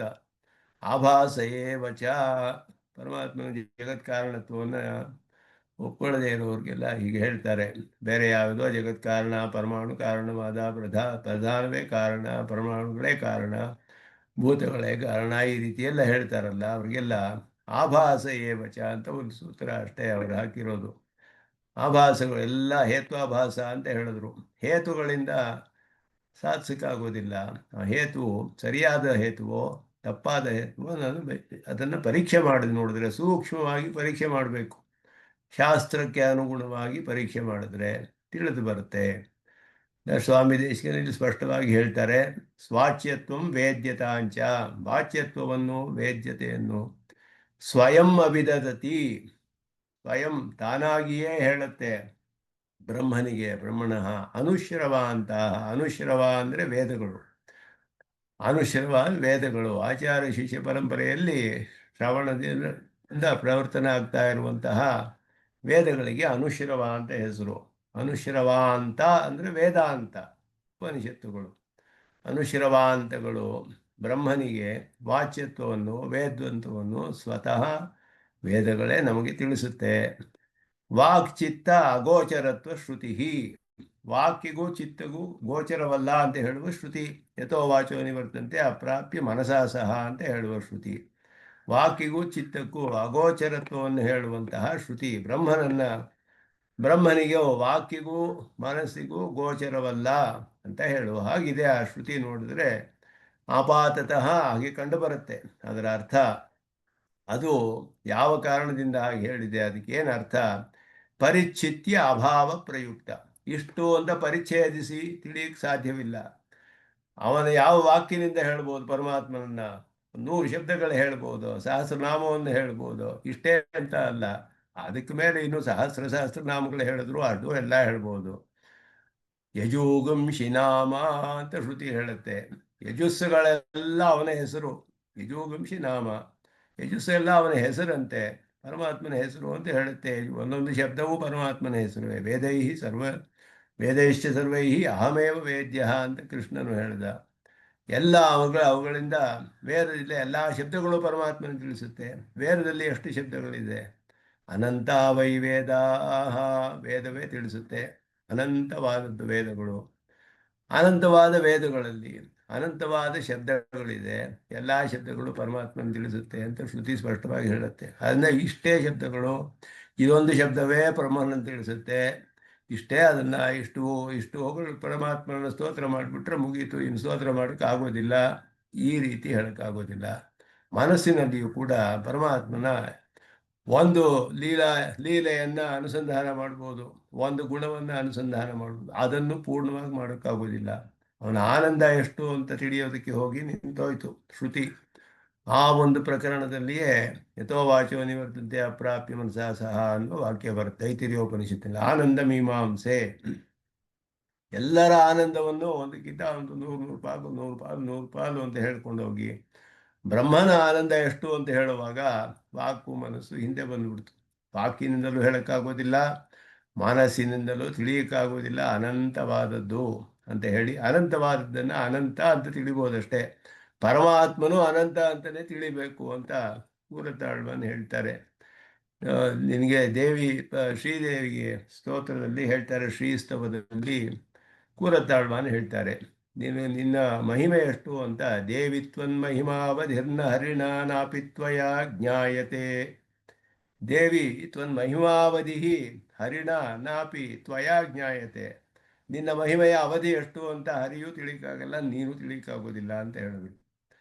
ಅವರೆಲ್ಲ ಸರ್ವಜ್ಞರಲ್ವೇ ಇಬ್ಬರು? ಯಾಕೆ ಸರ್ವಜ್ಞರಿಗೆ ತಿಳಿಬೇಕಲ್ಲ? ಅಂದರೆ ಸರ್ವಜ್ಞತ್ವ ಅಂದರೆ ಏನು? ಎಲ್ಲವನ್ನು ತಿಳಿಯುವವನು ಸರ್ವಜ್ಞ ಅಂತ ಅರ್ಥವಲ್ಲ. ಪದಾರ್ಥ ಹೇಗಿದೆಯೋ ಹಾಗೆ ತಿಳಿಯೋದು ಸರ್ವಜ್ಞತ್ವ. ಅದನ್ನೇ ಹೇಳ್ತಾರೆ, ಸರ್ವಜ್ಞತಾ ನಹೀಯತೆ ಅಂದರು. ಇದರಿಂದ ನಿಮ್ಮ ಸರ್ವಜ್ಞತ್ವ ಅನ್ನೋದಕ್ಕೂ ಏನು ದೋಷವಿಲ್ಲ. ಯಾಕೆ ಅಂದರೆ ಸರ್ವಜ್ಞ ಅಂದರೆ ಏನು ಅಂದರೆ ವಿಷಯಗಳು ಹೇಗಿದೆಯೋ ಹಾಗೆ ತಿಳಿಬೇಕು. ಅನಂತವಾದದನ್ನು ಅನಂತ ಅಂತ ತಿಳಿಬೇಕೆ ಹೊರತು ನಾನು ಸರ್ವಜ್ಞ, ಇದು ಅನಂತವಾದ ಪದಾರ್ಥಕ್ಕೆ ಅಂತ ನನಗೆ ಗೊತ್ತು ಅಂತ ಹೇಳಿದ್ರೆ ಅವನಿಗೆ ಎಲ್ಲೋ ಬುದ್ಧಿ ಮೋಹ ಆಗಿದೆ ಅಂತ ಹೇಳ್ತಾರೆ, ಭ್ರಮೆ ಅಂತ ಹೇಳ್ತಾರೆ ಅಷ್ಟೇ. ಸರ್ವಜ್ಞತ ಅಂತ ಹೇಳೋದಿಲ್ಲ ಅವನಿಗೆ. ಕೂರತಾಳ್ವನ್ ಹೇಳ್ತಾರೆ ಹಾಗೆ ಪರಿಚ್ಛಿತ್ಯ ಅಭಾವ ಪ್ರಯುಕ್ತವಾದದ್ದು. ಇಷ್ಟೇ ಅಂತ ಪರಿಚ್ಛೇದಿಸಿ ತಿಳಿಯಕ್ಕೆ ಸಾಧ್ಯವಿಲ್ಲ. ಇಷ್ಟು ಶಬ್ದಗಳಿಂದ ಮಾತ್ರವೇ ಹೇಳಕ್ಕೆ ಸಾಧ್ಯ. ಈ ರೀತಿಯಲ್ಲಿಯೇ ಈ ಪ್ರಕಾರದಲ್ಲಿಯೇ ಪರಮಾತ್ಮನ ತಿಳಿಯಕ್ಕೆ ಸಾಧ್ಯ ಅಂತ ಹೇಳೋಕ್ಕಾಗೋದಿಲ್ಲ. ಅವನಿಗೆ ಅನಂತವಾದ ಪ್ರಕಾರಗಳು, ಅನಂತವಾದ ವಾಕ್ಗಳು, ಅನಂತವಾದ ವಾಚಿಕ ಶಬ್ದಗಳು ಇದೆಲ್ಲ ಇರೋದ್ರಿಂದ ಆ ರೀತಿ ಶ್ರುತಿ ಹೇಳಿದೆ. ಅದಕ್ಕೆ ಅದುವೇ ಅರ್ಥ. ಅದಕ್ಕೆ ಹಾಗೆ ಹೇಳದೆ ಹೋದರೆ ಏನು ದೋಷ ಬರುತ್ತೆ ಅಂದರೆ ನೋಚೇತೆ ಪೂರ್ವಾಪರೋಕ್ತಿ ಸ್ವವಚನ ಕಲಹ. ಪೂರ್ವೋಕ್ತಿ ಪರೋಕ್ತಿ. ತನ್ನ ವಚನದಲ್ಲಿ ತನಗೆ ದೋಷ ಬಂತು, ಕಲಹ ಉಂಟಾಯಿತು. ವೇದಗಳು ಒಂದು ಕಡೆ ತಿಳಿಯಕ್ಕಾಗಲ್ಲ ಅಂತ ಹೇಳುತ್ತೆ, ಒಂದು ಕಡೆ ತಿಳಿಬೇಕು ಅಂತ ಹೇಳುತ್ತೆ, ಇದುವೇ ಬ್ರಹ್ಮ ಅಂತ ಹೇಳುತ್ತೆ. ಹೀಗೆಲ್ಲ ಹೇಳೋದ್ರಿಂದ ಪರಮಾತ್ಮನನ್ನ ಎಷ್ಟೋ ಶಬ್ದಗಳಿಂದ ಶ್ರುತಿ ತಿಳಿಸುತ್ತೆ. ಎಲ್ಲ ಶಬ್ದಗಳಿಂದಲೂ ಎಷ್ಟೋ ಶಬ್ದಗಳಿಂದ ತಿಳಿಸುತ್ತೆ, ಎಲ್ಲವೂ ಪರಮಾತ್ಮನ ತಿಳಿಸುತ್ತೆ ಅಂತಲೂ ಹೇಳುತ್ತೆ. ಇದೆಲ್ಲ ಸ್ವವಚನ ಕಲಹ, ಸ್ವವಚನ ವಿರೋಧ ಬರುತ್ತೆ. ಪೂರ್ವ ಪರೋಕ್ತಿಗಳಿಗೆ, ಸ್ವವಚನಕ್ಕೆ ಕಲಹ ಬರುತ್ತೆ. ಪೂರ್ವಾಪರೋಕ್ತಿ ಅಂದರೆ ಮೊದಲು ಇದೇ ತಿಳಿಬಹುದು ಅಂತ ಹೇಳಿ ತಿಳಿಯಬೇಕು ಅಂತ ವಿಧಿಸುತ್ತೆ, ಆಮೇಲೆ ತಿಳಿಯಕ್ಕಾಗೋದಿಲ್ಲ ಅಂತ ಹೇಳುತ್ತೆ. ಅದೇ ರೀತಿ ತಿಳಿಬಹುದು ಅಂತ ಹೇಳಿದ ವಚನಕ್ಕೆ ವಿರೋಧ ಬರುತ್ತೆ. ತಿಳಿಯಕ್ಕಾಗದೇ ಇರೋ ಪದಾರ್ಥನ ತಿಳಿಬಹುದು ಅಂತ ಹೇಗೆ ಶ್ರುತಿ ಹೇಳಕ್ಕೆ ಸಾಧ್ಯ? ಸ್ವವಚನ ವಿರೋಧ ಬಂತು. ಇದೆಲ್ಲ ದೋಷಗಳು ಸರ್ವ ವೇದಾಂತ ಬಾಧ. ವೇದಾಂತವೆಲ್ಲ ಬಾಧಿತವಾಗಿಬಿಡುತ್ತೆ. ಆಗ ಬೇರೆ ಯಾವ ಪ್ರಮಾಣವೂ ಇರೋದಿಲ್ಲ ನಮಗೆ. ಅದರ ಸಿದ್ಧಿ ಹೇತುವಿಹಿ ಚೇತ್, ಕಾರಣಗಳಿಂದ ನಾವು ವಾಚ್ಯತ್ವ ವೇದತ್ವ ಇಲ್ಲ ಅಂತ ಸಾಧಿಸ್ತೀವಿ ಹೇತುಗಳಿಂದ ಅಂತ ಹೇಳಿದ್ರೆ. ವಿಹತಿ ಪ್ರಸಜತಿ ಧರ್ಮಿಸಾಧ್ಯಾದಿ ಶಬ್ದೈ ವಿಹತಿ ಪ್ರಸಜತಿ. ಧರ್ಮಿಸಾಧ್ಯ ಅಂತ ಹೇಳಿದ್ರೆ ಪರಮಾತ್ಮನನ್ನು ಸಾಧಿಸುವಂತಹ ಶಬ್ದಗಳು. ಪರಮಾತ್ಮನನ್ನು ಸಾಧಿಸುವ ಶಬ್ದಗಳಿಂದ ಇದಕ್ಕೆ ವಿರೋಧ ಬರುತ್ತೆ. ಅದು ಅದನ್ನು ತಳ್ಳಿ ಹಾಕುತ್ತೆ. ಹೇತುಗಳಿಗೆ ಎಲ್ಲ ವಿರೋಧ ಬರುತ್ತೆ. ಈ ಕಾರಣದಿಂದ ಮಾಡ್ತೀವಿ ಅಂದರೆ ಪರಮಾತ್ಮನ ಸಾಧಿಸುವ ಶಬ್ದಗಳು ಬೇಕಾದಷ್ಟು ಇದೆ ಶ್ರುತಿಯಲ್ಲಿ. ಆ ಶಬ್ದಗಳಿಗೆ ಹೇಗೆ ಅರ್ಥ ಹೇಳ್ತೀರಾ? ಆಗ ವೇದಾರ್ಥಸಂಗ್ರಹದಲ್ಲಿ ಸ್ವಾಮಿ ಭಾಷ್ಯಕಾರ ಇದನ್ನು ಪ್ರಶ್ನೆ ಮಾಡ್ತಾರೆ. ಬ್ರಹ್ಮನನ್ನ ಯಾವ ಶಬ್ದದಿಂದ ಹೇಳ್ತೀರಾ ನೀವು? ಬ್ರಹ್ಮ ಅಂತ ಹೇಳ್ತೀರೆ, ಈಶ್ವರ ಅಂತ ಹೇಳ್ತೀರೆ, ಯಾವ ಶಬ್ದದಿಂದ ಪರಬ್ರಹ್ಮನನ್ನ ಹೇಳ್ತೀರಾ? ಸುಮ್ಮನೆ ಯಾವುದಾದ್ರು ಒಂದು ಶಬ್ದ ಹೇಳಬೇಕಲ್ಲ, ಅದಕ್ಕೆ ಬ್ರಹ್ಮ ಅಂತ ಹೇಳ್ತೀವಿ ಅಂತ ಹೇಳಿದ್ರು. ತಿಳಿದೇ ಇರೋ ಪದಾರ್ಥವನ್ನು ಒಂದು ಶಬ್ದದಿಂದ ಊಹೆ ಮಾಡ್ತೀವಿ ಅಂತ ಹೇಳಿದ್ರೆ ಹೇಗೆ ಸಾಧ್ಯ? ಆವಾಗ ಯಾವ ಶಬ್ದದಿಂದ ಹೇಳಕ್ಕೆ? ಆ ಬ್ರಹ್ಮ ಅನ್ನೋ ಶಬ್ದದಲ್ಲೇ ಪ್ರಕೃತಿ ಇದೆ, ಪ್ರತ್ಯಯವಿದೆ, ಎಲ್ಲ ಇದೆ, ಎಲ್ಲ ಭೇದ ಬಂದ್ಬಿಡ್ತು ಅದರಲ್ಲಿಯೇ ಭೇದ ಬರುತ್ತೆ ನಿಮಗೆ ಅಂತ ಹೇಳಿದ್ರು. ಯಾವ ಶಬ್ದದಿಂದಲೂ ತಿಳಿದೇ ಇರುವ ಪದಾರ್ಥ ಹೇಗೆ ನೀವು ತಿಳಿಯಕ್ಕೆ ಸಾಧ್ಯ? ಶ್ರುತಿ ಪ್ರಮಾಣ ಅಂತ ಹೇಳಿ ಶ್ರುತಿಯಿಂದಲೇ ತಿಳಿಬೇಕು. ತತ್ವಮಸಿ ಮೊದಲಾದ ವಾಕ್ಯ ಅಂದರೆ ಹೇಗೆ ಸಾಧ್ಯ? ಅಂದರೆ ಎಲ್ಲಕ್ಕೂ ಲಕ್ಷಣಾರ್ಥವನ್ನು ಹೇಳಿಬಿಟ್ರು. ಪ್ರತಿಯೆಲ್ಲ ಪದಾರ್ಥಗಳಿಗೂ, ಎಲ್ಲ ಶಬ್ದಗಳಿಗೂ ಲಕ್ಷಣಾರ್ಥ ಹೇಳ್ಬಿಡ್ತೀವಿ. ಒಂದು ವಾಕ್ಯದಲ್ಲಿ ಏನೇನು ಶಬ್ದಗಳಿದೆಯೋ ಎಲ್ಲಕ್ಕೂ ಪೂರ್ಣವಾಗಿ ಲಕ್ಷಣಾರ್ಥ, ಎಲ್ಲ ಸೆಕೆಂಡ್ರಿ ಸೆನ್ಸು. ಆಗ ಹೇಳಿದ್ರೆ ವಾಕ್ಯ ಅಂದರೆ ಏನು ಅರ್ಥ? ಅದಕ್ಕೆ ಅರ್ಥವೇ ಇರೋದಿಲ್ಲ ಆಗ, ಎಲ್ಲವನ್ನೂ ಲಕ್ಷಣಾರ್ಥ ಹೇಳಿದ್ರೆ. ಅದರಿಂದ ಇದರಲ್ಲೆಲ್ಲ ಧರ್ಮಿಯನ್ನು ಸಾಧಿಸುವ ಶಬ್ದಗಳು ಯಾವುದಿದೆಯೋ ಅದಕ್ಕೆಲ್ಲ ವಿರೋಧ ಬರುತ್ತೆ ಅನ್ನೋದನ್ನು ಇಲ್ಲಿ ತಿಳಿಸ್ತಾರೆ. ಇಲ್ಲಿ ಸಂಗ್ರಹವಾಗಿ ವಿವರಿಸ್ತಾರೆ ಇಲ್ಲಿ ಕನ್ನಡ ವ್ಯಾಖ್ಯಾನದಲ್ಲಿ. ಸರ್ವ ಪ್ರಮಾಣಗಳಿಗೂ ಅತೀತವಾದ ಪರಬ್ರಹ್ಮ ಶ್ರುತಿ ಪ್ರಮಾಣ ಗಮ್ಯ ಅಂತ ಹೇಳಕ್ಕಾಗೋದಿಲ್ಲ ಅನ್ನುವ ಆಕ್ಷೇಪವನ್ನು ಪರಿಹಾರ. ಶ್ರುತಿಗಳು ಅನುಶ್ರವಾಂತಹ ಬ್ರಹ್ಮಣಿ ವಾಚ್ಯತ್ವ ವೇದ್ಯತಾಂಚ ಸ್ವಯಂ ಅಭಿದದತಿ. ಸರ್ವೇ ವೇದಾಯತ್ ಪದಮಾಮನಂತಿ ಸರ್ವೇ ವೇದಾಯತ್ರೈಕಂ ಭವಂತಿ. ಇದೆಲ್ಲ ಆರಣ್ಯಕ, ತೈತ್ತಿರೀಯ ಆರಣ್ಯಕ 3ನೇ ಪ್ರಶ್ನದಲ್ಲಿ ಬರುವ ವಾಕ್ಯಗಳು. ಇತ್ಯಾದಿ ಉಪನಿಷತ್ತುಗಳು ಬ್ರಹ್ಮ ಉಪನಿಷತ್ ಪ್ರತಿಪಾದ್ಯ, ಹಾಗೆಯೇ ಉಪನಿಷತ್ತಲ್ಲೂ ಬರುತ್ತೆ. ಇದೆಲ್ಲ ಜ್ಞಾನಗೋಚರವೆಂದು ಸ್ಪಷ್ಟವಾಗಿ ಹೇಳಿರುವುದರಿಂದ ಬ್ರಹ್ಮ ಸರ್ವ ಪ್ರಮಾಣ ಅಗೋಚರವಾಗಿ ಅವೇದ್ಯವಾಗಿ ಆಗುವುದಿಲ್ಲ. ಉಪನಿಷತ್ ಪ್ರತಿಪಾದ್ಯವಾದದ್ದು ಜ್ಞಾನಗೋಚರವಾದದ್ದು ಅಂತ ಹೇಳಿದೆ ಶ್ರುತಿ. ವಾಕ್ಚಿತ್ತಾಗೋಚರತ್ವ ಶ್ರುತಿರಪಿ ಪರಿಚಿತ್ಯ ಭಾವ ಪ್ರಯುಕ್ತ. ಯಥೋ ವಾಚೋ ನಿವರ್ತಂತೆ ಅಪ್ರಾಪ್ಯ ಮನಸಾ ಸಹ ಅನ್ನೋದು ಶಬ್ದ ಮತ್ತು ಮನಸ್ಸಿಗೆ ಬ್ರಹ್ಮ ಗೋಚರವಲ್ಲ ಅಂತ ಹೇಳಿರೋದು. ಅನಂತವಾದ ಬ್ರಹ್ಮವನ್ನು ಪೂರ್ಣವಾಗಿ ಶಬ್ದದಿಂದ ಹೇಳಲು ಸಾಧ್ಯವಿಲ್ಲ, ನಮ್ಮ ಮನಸ್ಸಿನಿಂದಲೂ ಪೂರ್ಣವಾಗಿ ತಿಳಿಯಲು ಸಾಧ್ಯವಿಲ್ಲ ಅಂತ ಹೊರತು, ಆದ್ದರಿಂದ ಪೂರ್ಣವಾಗಿ ಹೇಳಲು ಸಾಧ್ಯವಿಲ್ಲ ಅಂತ ಹೇಳಬಹುದು, ಹಾಗೆಯೇ ಪೂರ್ಣವಾಗಿ ತಿಳಿಯಲು ಸಾಧ್ಯವಿಲ್ಲ ಅಂತ ತಿಳಿಬಹುದು. ಅದನ್ನ ಕೇನೋಪನಿಷತ್ನಲ್ಲಿ ಅದ್ಭುತವಾಗಿ ಹೇಳುತ್ತೆ. ನಾಹಂ ಮನ್ಯೇ ಸುವೇದೇತಿ ನೋನ ವೇದೇತಿ ವೇದ ಚ. ಈ ವಾಕ್ಯದಲ್ಲಿ ಎಲ್ಲ ಹೇಳ್ಬಿಡುತ್ತೆ ಕೇನೋಪನಿಷತ್ತಲ್ಲಿ. ನಾಹಂ ಮನ್ಯೇ ಸುವೇದೇತಿ, ಸುವೇದ ಇತಿ ನ ಮನ್ಯೇ ಅಹಂ. ಚೆನ್ನಾಗಿ ತಿಳಿದಿದೆ ಅಂತ ಹೇಳಕ್ಕಾಗೋದಿಲ್ಲ. ಹಾಗಾದ್ರೆ ತಿಳಿದು ಬಿಟ್ರು ಅಂದರೆ ನೋ ನ ವೇದ ಇತಿ, ಇಲ್ಲ ತಿಳಿಯೋದಕ್ಕೆ ಆಗೋದಿಲ್ಲ ಅಂತಲೂ ಹೇಳಲ್ಲ. ಆದರೆ ವೇದ ಚ, ತಿಳಿದು ಇದ್ದೀನಿ ಅಂತ ಹೇಳಿ ಶ್ರುತಿ ಹೇಳುತ್ತೆ. ಪೂರ್ಣವಾಗಿ ತಿಳಿದೀನಿ ಅಂತ ಹೇಳೋಕ್ಕಾಗಲ್ಲ, ತಿಳಿಯೋಕ್ಕೆ ಆಗೋಲ್ಲ ಅಂತ ತಿಳಿದಿಲ್ಲ ಅಂತ ಹೇಳೋಕ್ಕಾಗಲ್ಲ. ಆದರೆ ತಿಳಿದಿದ್ದೀನಿ, ಅಂತ ಹೇಳಿದ್ರೆ ಪೂರ್ಣವಾಗಿ ತಿಳಿಯಕ್ಕಾಗೋದಿಲ್ಲ ಅಂತ ತಿಳಿದಿದ್ದೀನಿ ಅಂತ ಅರ್ಥ ಆಗಲಿ. ನಾಹಂ ಮನ್ಯೆ ಸುವೇದೇತಿ ನೋ ನ ವೇದ ಇತಿ ವೇದ ಚ ವೇದ ಚ ತಿಳಿದಿದ್ದೀನಿ, ಆದರೆ ನವೇದ ಅಂತ ಹೇಳೋಕ್ಕಾಗೋದಿಲ್ಲ, ತಿಳಿದಿಲ್ಲ ಅಂತ ಹೇಳೋಕ್ಕಾಗಲ್ಲ. ಹೋಗ್ಲಿ ಸುವೇದ ಅಂತಲೂ ಹೇಳೋಕ್ಕಾಗೋದಿಲ್ಲ. ಆದರೆ ವೇದ ಚ ತಿಳಿದಿದ್ದೀನಿ. ಸುವೇದವೂ ಇಲ್ಲ, ನವೇದವೂ ಇಲ್ಲ, ವೇದ ಇದೆ. ಹಾಗೆ ತಿಳಿದಿದ್ದೀನಿ. ಪೂರ್ಣವಾಗಿ ತಿಳಿದಿಲ್ಲ, ತಿಳಿದಿಲ್ಲ ಇಲ್ಲ ಅಂತಲೂ ಇಲ್ಲ. ಅದ್ಭುತವಾಗಿ ಕೇನೋಪನಿಷತ್ತು ತಿಳಿಸುತ್ತೆ ಅದೆಲ್ಲ. ಹೀಗೆ ಬ್ರಹ್ಮ ತಿಳಿಬಹುದು ಅಂತ ಅರ್ಥ. ಬ್ರಹ್ಮ ಶಬ್ದ ವೇದ್ಯವೇ ಅಲ್ಲ, ಜ್ಞಾನ ಗೋಚರವೇ ಅಲ್ಲ ಅನ್ನೋ ಅರ್ಥವಲ್ಲ ಇದಕ್ಕೆ.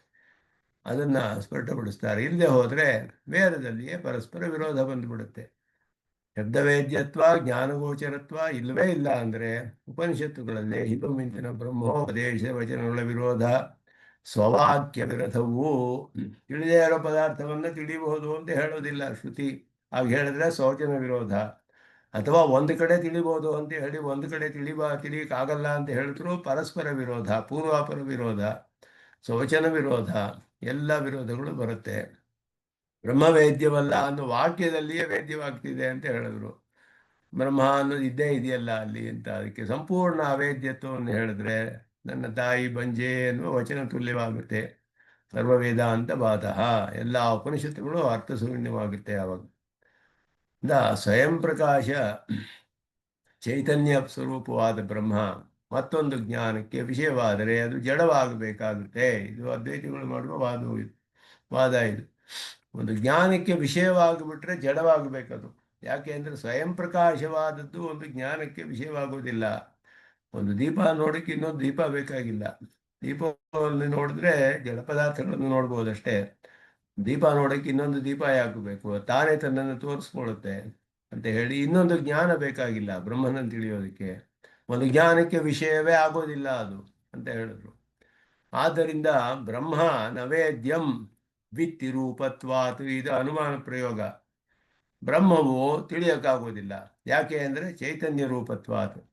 ಯತ್ ವೇದ್ಯಂ ನ ತತ್ ಚೈತನ್ಯ ರೂಪಂ. ತಿಳಿಯೋ ಪದಾರ್ಥಗಳೆಲ್ಲ ಚೈತನ್ಯ ರೂಪವಲ್ಲ. ಯಥಾ ಘಟಾದಿ ಅಂದರು. ಘಟ ಮೊದಲಾದವುಗಳಂತೆ. ಘಟ ಮೊದಲಾದವುಗಳು ಹೇಗೆ ಚೈತನ್ಯ ರೂಪವಲ್ಲದೆ ಇರುವುದರಿಂದ ತಿಳಿಯಲ್ಪಡುತ್ತೋ ಹಾಗೆ ಚೈತನ್ಯ ರೂಪವಾದ ಪದಾರ್ಥವನ್ನು ತಿಳಿದರೆ ಅದು ಜಡವಾಗಿಬಿಡಬೇಕು. ಆದ್ದರಿಂದ ಚೈತನ್ಯ ಪದಾರ್ಥವನ್ನು ತಿಳಿಯಕ್ಕೆ ಸಾಧ್ಯವಿಲ್ಲ ಅಂತ ಹೇಳ್ತಾರೆ ಅವರು. ಇದು ಅನುಮಾನ ಪ್ರಯೋಗ. ಅವೇದ್ಯತ್ವವನ್ನು ಸಾಧಿಸ್ತೀವಿ ಅಂದರೆ ಇದೆಲ್ಲ ಹೇತ್ವಾಭಾಸಗಳು. ಇದು ಹೇತುಭಿ ತತ್ಸಿದ್ಧಿ ಚೇತ್ ಧರ್ಮಿಸಾಧ್ಯಾದಿ ಶಬ್ದೈ, ಶ್ರುತಿ ಇದಕ್ಕೆ ವಿರುದ್ಧವಾಗಿ ಹೇಳ್ತಾ ಇದೆಯಲ್ಲಪ್ಪ ಅಂತ ಹೇಳ್ತೀವಿ. ವಿತ್ತಿರೂಪವಾದ್ದರಿಂದ ಮೊದಲಾದ ಹೇತುಗಳು ಅವೇದ್ಯವನ್ನು ಸಾಧಿಸ್ತೀವಿ ಅಂತ ಹೇಳಿದ್ರೆ ಪಕ್ಷ ಸಾಧ್ಯ ವಾಚಕ ಪದಗಳಿಂದ ಬ್ರಹ್ಮ ವೇದ್ಯ ಆಗ್ತಾ ಇದೆ. ಇಲ್ಲಿ ನಿಮ್ಮ ಅನುಮಾನದಲ್ಲಿಯೇ ಬ್ರಹ್ಮ ತಿಳಿದು ಬರ್ತಾ ಇದೆಯಲ್ಲ ಅಂತ ಹೇಳ್ತಾರೆ. ಅನುಮಾನದಲ್ಲಿ ತಿಳಿದು ಬರ್ತಿದೆ ಬ್ರಹ್ಮ ನ ವೇದ್ಯಂ ಅಂದರೆ ಅಲ್ಲಿಯೇ ಬ್ರಹ್ಮ ಬಂತು. ತಿಳಿದೇ ಇರೋ ಪದಾರ್ಥದಿಂದ ಹೇಗೆ ನೀವು ಬ್ರಹ್ಮ ಅಂತ ಉಪಯೋಗಿಸ್ತೀರ ಶಬ್ದವನ್ನು? ವಿತ್ತಿರೂಪ ಅಂತ ಹೇಳಿದ್ರೆ ಬ್ರಹ್ಮ, ಯತ್ ವೇದ್ಯಂ ಅಂತ ಹೇಳಿದ್ರೆ ಬ್ರಹ್ಮ ವೇದ್ಯವಾಯಿತು. ನತತ್ ಚೈತನ್ಯ ರೂಪ. ಇದು ಬೇಕಾದಷ್ಟು ಅವೇದ್ಯ ಅನ್ನೋದು ವಿರೋಧ ಸ್ಪಷ್ಟವಾಗಿದೆ ಇಲ್ಲಿ. ಬ್ರಹ್ಮ ಅವೇದ್ಯಂ ಮಿತಿರೂಪತ್ವ ಅಂದರೆ ಪಕ್ಷ ಸಾಧ್ಯ ಎಲ್ಲ ಪದಗಳಿಂದ ಬ್ರಹ್ಮಬೋಧೆಯನ್ನು ಒಪ್ಪದೇ ಇದ್ದರೆ ಅನುಮಾನ ಪ್ರಯೋಗವೇ ಅರ್ಥಶೂನ್ಯವಾಗುತ್ತೆ. ಆದ್ದರಿಂದ ಇಲ್ಲಿ ಬ್ರಹ್ಮ ಅನ್ನೋದು ಪಕ್ಷ, ನವೇದ್ಯಂ ಅನ್ನೋದು ಸಾಧ್ಯ, ಮಿತಿರೂಪತ್ವಾತ್ ಅನ್ನೋದು ಹೇತು. ಎಲ್ಲದರಲ್ಲಿ ಕೂಡ ಬ್ರಹ್ಮ ಇರಿದ್ರೇನೆ ನೀವು ಇದೆಲ್ಲ ಪ್ರಯೋಗ ಮಾಡೋಕ್ಕೆ ಸಾಧ್ಯ. ಸುಮ್ಮನೆ ವಾಕಿನ ವ್ಯವಹಾರಕ್ಕೆ ಮಾಡ್ತಾ ಇದ್ದೀವಿ ಹೊರತು ಇದೆಲ್ಲ ಇಲ್ಲದೆ ಹೋದರೆ ವೇದಾಂತ ಹೇಗೆ ಅರ್ಥ ಮಾಡ್ಕೊಳ್ಳೋದು? ಆದ್ದರಿಂದ ವಾಕ್ ವ್ಯವಹಾರಕ್ಕೆ ಮಾಡ್ತಾ ಇದ್ದೀವಿ, ಇದೆಲ್ಲ ಬಾಧಿತವಾಗಿಬಿಡುತ್ತೆ ನೀವು ಅರ್ಥ ತಿಳ್ಕೊಂಡ್ಬಿಟ್ರೆ ಅಂತ ಹೇಳೋದು. ಅದೆಲ್ಲ ಕೂಡ ನಾವು ವೇದಕ್ಕೆ ವಿರುದ್ಧವಾದದ್ದು. ಬೋಧೆ ಆದರೆ ಅವೇದ್ಯತ್ವ ಬಾಧಿತವಾಗಿಬಿಡುತ್ತೆ. ಅದರಿಂದ ಬ್ರಹ್ಮನ ಬೋಧೆ ಆಗ್ತಾ ಇದೆ, ಅನುಮಾನದಲ್ಲಿ ಆಗ್ತಾ ಇದೆ ನಮಗೆ. ಬ್ರಹ್ಮ ಸಂಪೂರ್ಣವಾಗಿ ಅವೇದ್ಯವಲ್ಲ, ಸಂಪೂರ್ಣವಾಗಿ ವೇದ್ಯವೂ ಅಲ್ಲ. ಇದೇ ಶ್ರುತಿಗಳ ಅಭಿಪ್ರಾಯ. ಪೂರ್ಣವಾಗಿ ತಿಳಿಯಕ್ಕಾಗೋದಿಲ್ಲ ಅಂತ ತಿಳಿಯಬಹುದು. ವೇದ ಚ, ಸುವೇದ ಅಂತ ಹೇಳೋಕ್ಕಾಗಲ್ಲ, ನವೇದ ಅಂತ ಹೇಳೋಕ್ಕಾಗಲ್ಲ. ವೇದ ಚ, ವೇದ ತಿಳಿಬೇಕು. ಪೂರ್ಣವಾಗಿ ತಿಳಿದೆ ಅಂತ ಹೇಳೋಕ್ಕಾಗೋಲ್ಲ, ತಿಳಿಯಕ್ಕಾಗೋದಿಲ್ಲ ಅಂತಲೂ ಹೇಳೋಕ್ಕಾಗೋದಿಲ್ಲ. ಒಂದು ವಾಕ್ಯದಲ್ಲಿ ಕೇನೋಪನಿಷತ್ತು ಅದ್ಭುತವಾಗಿ ವಿಷಯಗಳನ್ನು, ಅದರ ಅರ್ಥವನ್ನು ತಿಳಿಸುತ್ತೆ ನಮಗೆ. ಅದನ್ನು ಸಂಸ್ಕೃತದಲ್ಲಿ ವಿಚಾರ ಮಾಡ್ತಾರೆ. ಅಲ್ಲಿಯೂ ಕೂಡ ಇದೇ ರೀತಿ श्रुतिवेद्यत्वं न भवत्येव तस्य वाच्यत्वावेद्यत्वाच्च इति वदतां ಶೂನ್ಯವಾದ ಮತಂ ಆದೌ ನಿರಾಕರೋತಿ ಶೂನ್ಯವಾದ ಅಂತ ಹೇಳಿದ್ರು. ಆದ್ದರಿಂದ ಇಲ್ಲಿ ಪ್ರಚನ್ನ ಬೌದ್ಧರು ಅಂತ ಅದ್ವೈತಿಗಳಿಗೆ ಹೇಳ್ತಾ ಇದ್ದಾರೆ. ಇಲ್ಲಿ ಶೂನ್ಯವಾದ ಗಂಧವನ್ನು ಉಳ್ಳವರು ವಾಚ್ಯತ್ವಂ ಇತ್ಯಾದಿನ ಅನುಶ್ರವಾಂತಹ ಅಂದರೆ ವೇದಾಂತಗಳು ಅಂತ ಅರ್ಥ. ವಾಚ್ಯತ್ವಂ ಶಬ್ದಬೋಧ್ಯತ್ವಂ ವೇದ್ಯತಾಂಚ ಜ್ಞಾನ ವಿಷಯತ್ವಂಚ ಸ್ವಯಂ ಅಭಿದದತಿ. ಯಾ ಶ್ರುತಿ ಪರಬ್ರಹ್ಮಣ ಸರ್ವ ಪ್ರಮಾಣಾದಿ ಅತೀತತ್ವಂ ವದತಿ. ಯಾವ ಒಂದು ಎಲ್ಲ ಪ್ರಮಾಣಗಳಿಂದಲೂ ಅತೀತವಾದದ್ದು ಅಂತ ಯಾವ ಶ್ರುತಿ ಹೇಳುತ್ತೋ ಅದೇ ಶ್ರುತಿಯೇ ತಂತು ಔಪನಿಷದಂ ಪುರುಷಂ ಪೃಚ್ಛಾಮಿ ಅಂತ ಹೇಳ್ತಾರೆ ಯಾಜ್ಞವಲ್ಕ್ಯರು ಹೇಳುವಂತ. ಅದು ಕಹೋಳರು ಅಂತ ಕಡೆಯಲ್ಲಿ ಒಬ್ಬರು ಪ್ರಶ್ನೆಗಳನ್ನು ಮಾಡ್ತಾ ಇದ್ದಾರೆ ಜನಕರ ಸಭೆಯಲ್ಲಿ. ಅವರಿಗೆ ತಿಳಿದೇ ಇರೋ ವಿಷಯವನ್ನ ಕೇಳಕ್ಕೆ ಆರಂಭಿಸಿಬಿಟ್ರು. ಮಿಕ್ಕಿದ ಎಲ್ಲ ಬ್ರಹ್ಮಾದಿಗಳು ಅವರಿಗೆ ಸೋತು ಬಿಟ್ರು. ಯಾಜ್ಞವಲ್ಕ್ಯರಿಗೆ ಯಾರಾದ್ರೂ ಒಬ್ರು ಇವ್ರನ್ನ ಪ್ರಶ್ನೆ ಕೇಳಿ ಹೇಗಾದ್ರೂ ಸೋಲಿಸ್ಬೇಕು ಅಂತ ಅವ್ರ ಮನಸ್ಸಿನಲ್ಲಿತ್ತು. ಮಿಕ್ಕಿದವರಿಗೆಲ್ಲ ಅವ್ರು ಕೇಳಕ್ಕೆ ಪ್ರಶ್ನೆ ಶುರು ಮಾಡಿದಾಗ ಕೇಳು ಕೇಳು ಅಂದರು. ಯಾಜ್ಞವಲ್ಕ್ಯರು ಅವರಿಗೆ ವಾರ್ನಿಂಗ್ ಕೊಡ್ತಾರೆ. ಒಂದು ಚಿಮಟದಿಂದ ಬೆಂಕಿ ಕಾಂಡವನ್ನು ತೆಗಿತೀವಲ್ಲ, ಆ ರೀತಿ ನಿನ್ನನ್ನು ಇವರೆಲ್ಲ ಉಪಯೋಗಿಸ್ತಾ ಇದ್ದಾರೆ. ನಿನ್ನ ಚಿಮಟವಾಗಿ ಉಪಯೋಗಿಸಿ ಬೆಂಕಿ ಖಂಡವಾದ ನನ್ನನ್ನು, ಬೆಂಕಿಯ ಕೆಂಡ ನೀನು ಚಿಮಟದ ಥರ ಉಪಯೋಗಿಸ್ತಾ ಇದ್ದಾರೆ ಇವರೆಲ್ಲ. ಸುಟ್ಟು ಹೋಗ್ತೀಯ ಹುಷಾರು ಅಂತ ಹೇಳ್ತಾರೆ. ಆದರೆ ಅವರು ಕೇಳೋದಿಲ್ಲ. ಕಡೆಯಲ್ಲಿ ಹೇಳಿದ್ರು ತಂತು ಔಪನಿಷದಂ ಪುರುಷಂ ಪೃಚ್ಛಾಮಿ. ಪ್ರಶ್ನೆ ಮೇಲೆ ಕೇಳಿದಾಗ ನೀನು ತಿಳಿದೇ ಇರೋ ವಿಷಯ ಕೇಳಿದ್ರೆ ನಿನ್ನ ತಲೆ ಬಿದ್ದು ಹೋಗುತ್ತೆ ಅಂದರು. ಅವ್ರ ತಲೆ ಬಿದ್ದೇ ಹೋಗುತ್ತೆ. ಉಪನಿಷತ್ತು ಹೇಳುತ್ತೆ ಅವನ ತಲೆ ಬಿದ್ದು ಹೋಯ್ತು ಅಂತ ಹೇಳಿಬಿಟ್ಟು. ಅಷ್ಟು ಬಹಳ ಕಷ್ಟವಾದ ವಿಷಯ ಅದು. ಅಲ್ಲಿ ಹೇಳುವಾಗ ಅವರು ಪ್ರಶ್ನೆ ಕೇಳ್ತಾರೆ, ತಂತು ಔಪನಿಷದಂ ಪುರುಷಂ ಪೃಚ್ಛಾಮಿ. ಉಪನಿಷತ್ ಪ್ರತಿಪಾದ್ಯನಾದ ಪುರುಷನನ್ನು ಕೇಳ್ತಾ ಇದ್ದೀನಿ, ಅವನ ವಿಷಯ ಹೇಳು ನಿನಗೆ ತಿಳಿದಿದ್ರೆ ಅಂತ. ಅವ್ರಿಗೆ ತಿಳಿದಿಲ್ಲ, ಅವ್ರ ತಲೆ ಬಿದ್ದೋಯ್ತು. ಆದರೆ ಶ್ರುತಿ ಔಪನಿಷದಂ ಪುರುಷಂ ಪೃಚ್ಛಾಮಿ ಅಂತ ಹೇಳುತ್ತೆ. ಉಪನಿಷತ್ ಗಮ್ಯತ್ವಂ ವದತಿ, ಸ್ಪಷ್ಟವಾಗಿ ತಿಳಿಸುತ್ತೆ ಶ್ರುತಿ. ಆದ್ದರಿಂದ ಬ್ರಹ್ಮ ವಾಚ್ಯಂ ಅವೇದ್ಯಂ ಇತಿ ಶಬ್ದ ಏವ ಕಿಲ ತಸ್ಯ ವಾಚ್ಯತ್ವಂ ವದತಿ. ಅವಾಚ್ಯಂ ಇತಿ ಶಬ್ದೇನ ವಾಚ್ಯತ್ವೇ ಸತಿ ಕಥಂ ಅವಾಚ್ಯತ್ವಂ. ಅವಾಚ್ಯಂ ಅಂತ ಶಬ್ದದಿಂದ ಬ್ರಹ್ಮನಿಗೆ ವಾಚ್ಯತ್ವ ಬಿದ್ದು ಬಿಟ್ರೆ ವಾಚ್ಯತ್ವ ಸಿಕ್ಕಿಬಿಡ್ತಲ್ಲ ಅಲ್ಲಿಯೇ. ಅವಾಚ್ಯ ಅನ್ನೋದೇ ವಾಚ್ಯವಾಗಿ ಹೋಗುತ್ತೆ ಅದಕ್ಕೆ. ಆದ್ದರಿಂದ ಅದು ಸಿಕ್ಕಿಬಿಡ್ತು ಅಲ್ಲಿಯೇ. ಅಬೋಧ್ಯಮಿತ್ತನೇನ ಬೋಧ್ಯಮಾನೆ ಕಥಂ ಅಬೋಧ್ಯತ್ವಂ. ಇವರು ಒಳ್ಳೆ ಬಲವಾದ ನೈಯಾಯಿಕರು, ಕೊತ್ತಮಂಗಲದ ಸ್ವಾಮಿಗಳು. ಇಲ್ಲಿ ವಿಶೇಷವಾಗಿ ಇಲ್ಲಿ ಎಲ್ಲ ಪ್ರಶ್ನೆ ಇಲ್ಲಿ ವಿಚಾರ ಮಾಡ್ತಾರೆ. ಇದರಲ್ಲಿ ಸ್ವಾಮಿ ದೇಶಿಕನು ಹೀಗೆ ಬಲವಾಗಿ ಇದೆಲ್ಲ ವಿಚಾರ ಮಾಡ್ತಾರೆ. ಇದಗಳನ್ನೆಲ್ಲ ಈ ಸಂಸ್ಕೃತ ವ್ಯಾಖ್ಯಾನವನ್ನು ಮುಂದೆ ನೋಡೋಣ. ಇದರಲ್ಲಿ ಕೆಲವು ವಿಶೇಷವಾದ ವಿಷಯಗಳು ನಮಗೆ ಸಿಗುತ್ತೆ ಇದರಲ್ಲಿ. ಇದು ಬಹಳ ಈಶ್ವರ ಪ್ರಮಾಣವನ್ನು ಸಾಧಿಸುವಂತಹ ಭಾಗ. ನಾಯಕ ಸಲ ತುಂಬ ಪ್ರಧಾನವಾದದ್ದು ತತ್ವಮುಕ್ತ ಕಲಾಪದಲ್ಲಿ. ಅದನ್ನು ಮುಂದುವರಿಸೋಣ ಅಂತ ಹೇಳಿ ಎಲ್ಲರಿಗೂ ನಮಸ್ಕಾರಗಳನ್ನು ತಿಳಿಸಿ ನಿಲ್ಲಿಸ್ಕೊಳ್ತೇನೆ. ಯೋ ನಿತ್ಯಮಚ್ಯುತಪದಾಂ ಅಮೋಹತಃ ತರಿತರಾಣಿತಿ ನಾಯಮೇನೆ ಅಸ್ಮದ್ಗುರೋರ್ಭಗವತೋಸ್ಯ ದೇಕಸಿಂಧೋ ರಾಮಾನುಜಸ್ಯ ಚರಣೋ ಶರಣಂ ಪ್ರಪದ್ಯೆ. ಕವಿತಾರ್ಕಿಕಸಿಂಹಾಯ ಕಲ್ಯಾಣಗುಣಶಾಲಿನೇ ಶ್ರೀಮತೆ ವೆಂಕಟೇಶಾಯ ವೇದಾಂತ ಗುರವೇ ನಮಃ. ಶ್ರೀಮತೆ ನಿಗಮಾಂತ ಮಹಾದೇಶಿಕಾಯ ನಮಃ. ಶ್ರೀಕೃಷ್ಣಾರ್ಪಣಮಸ್ತು.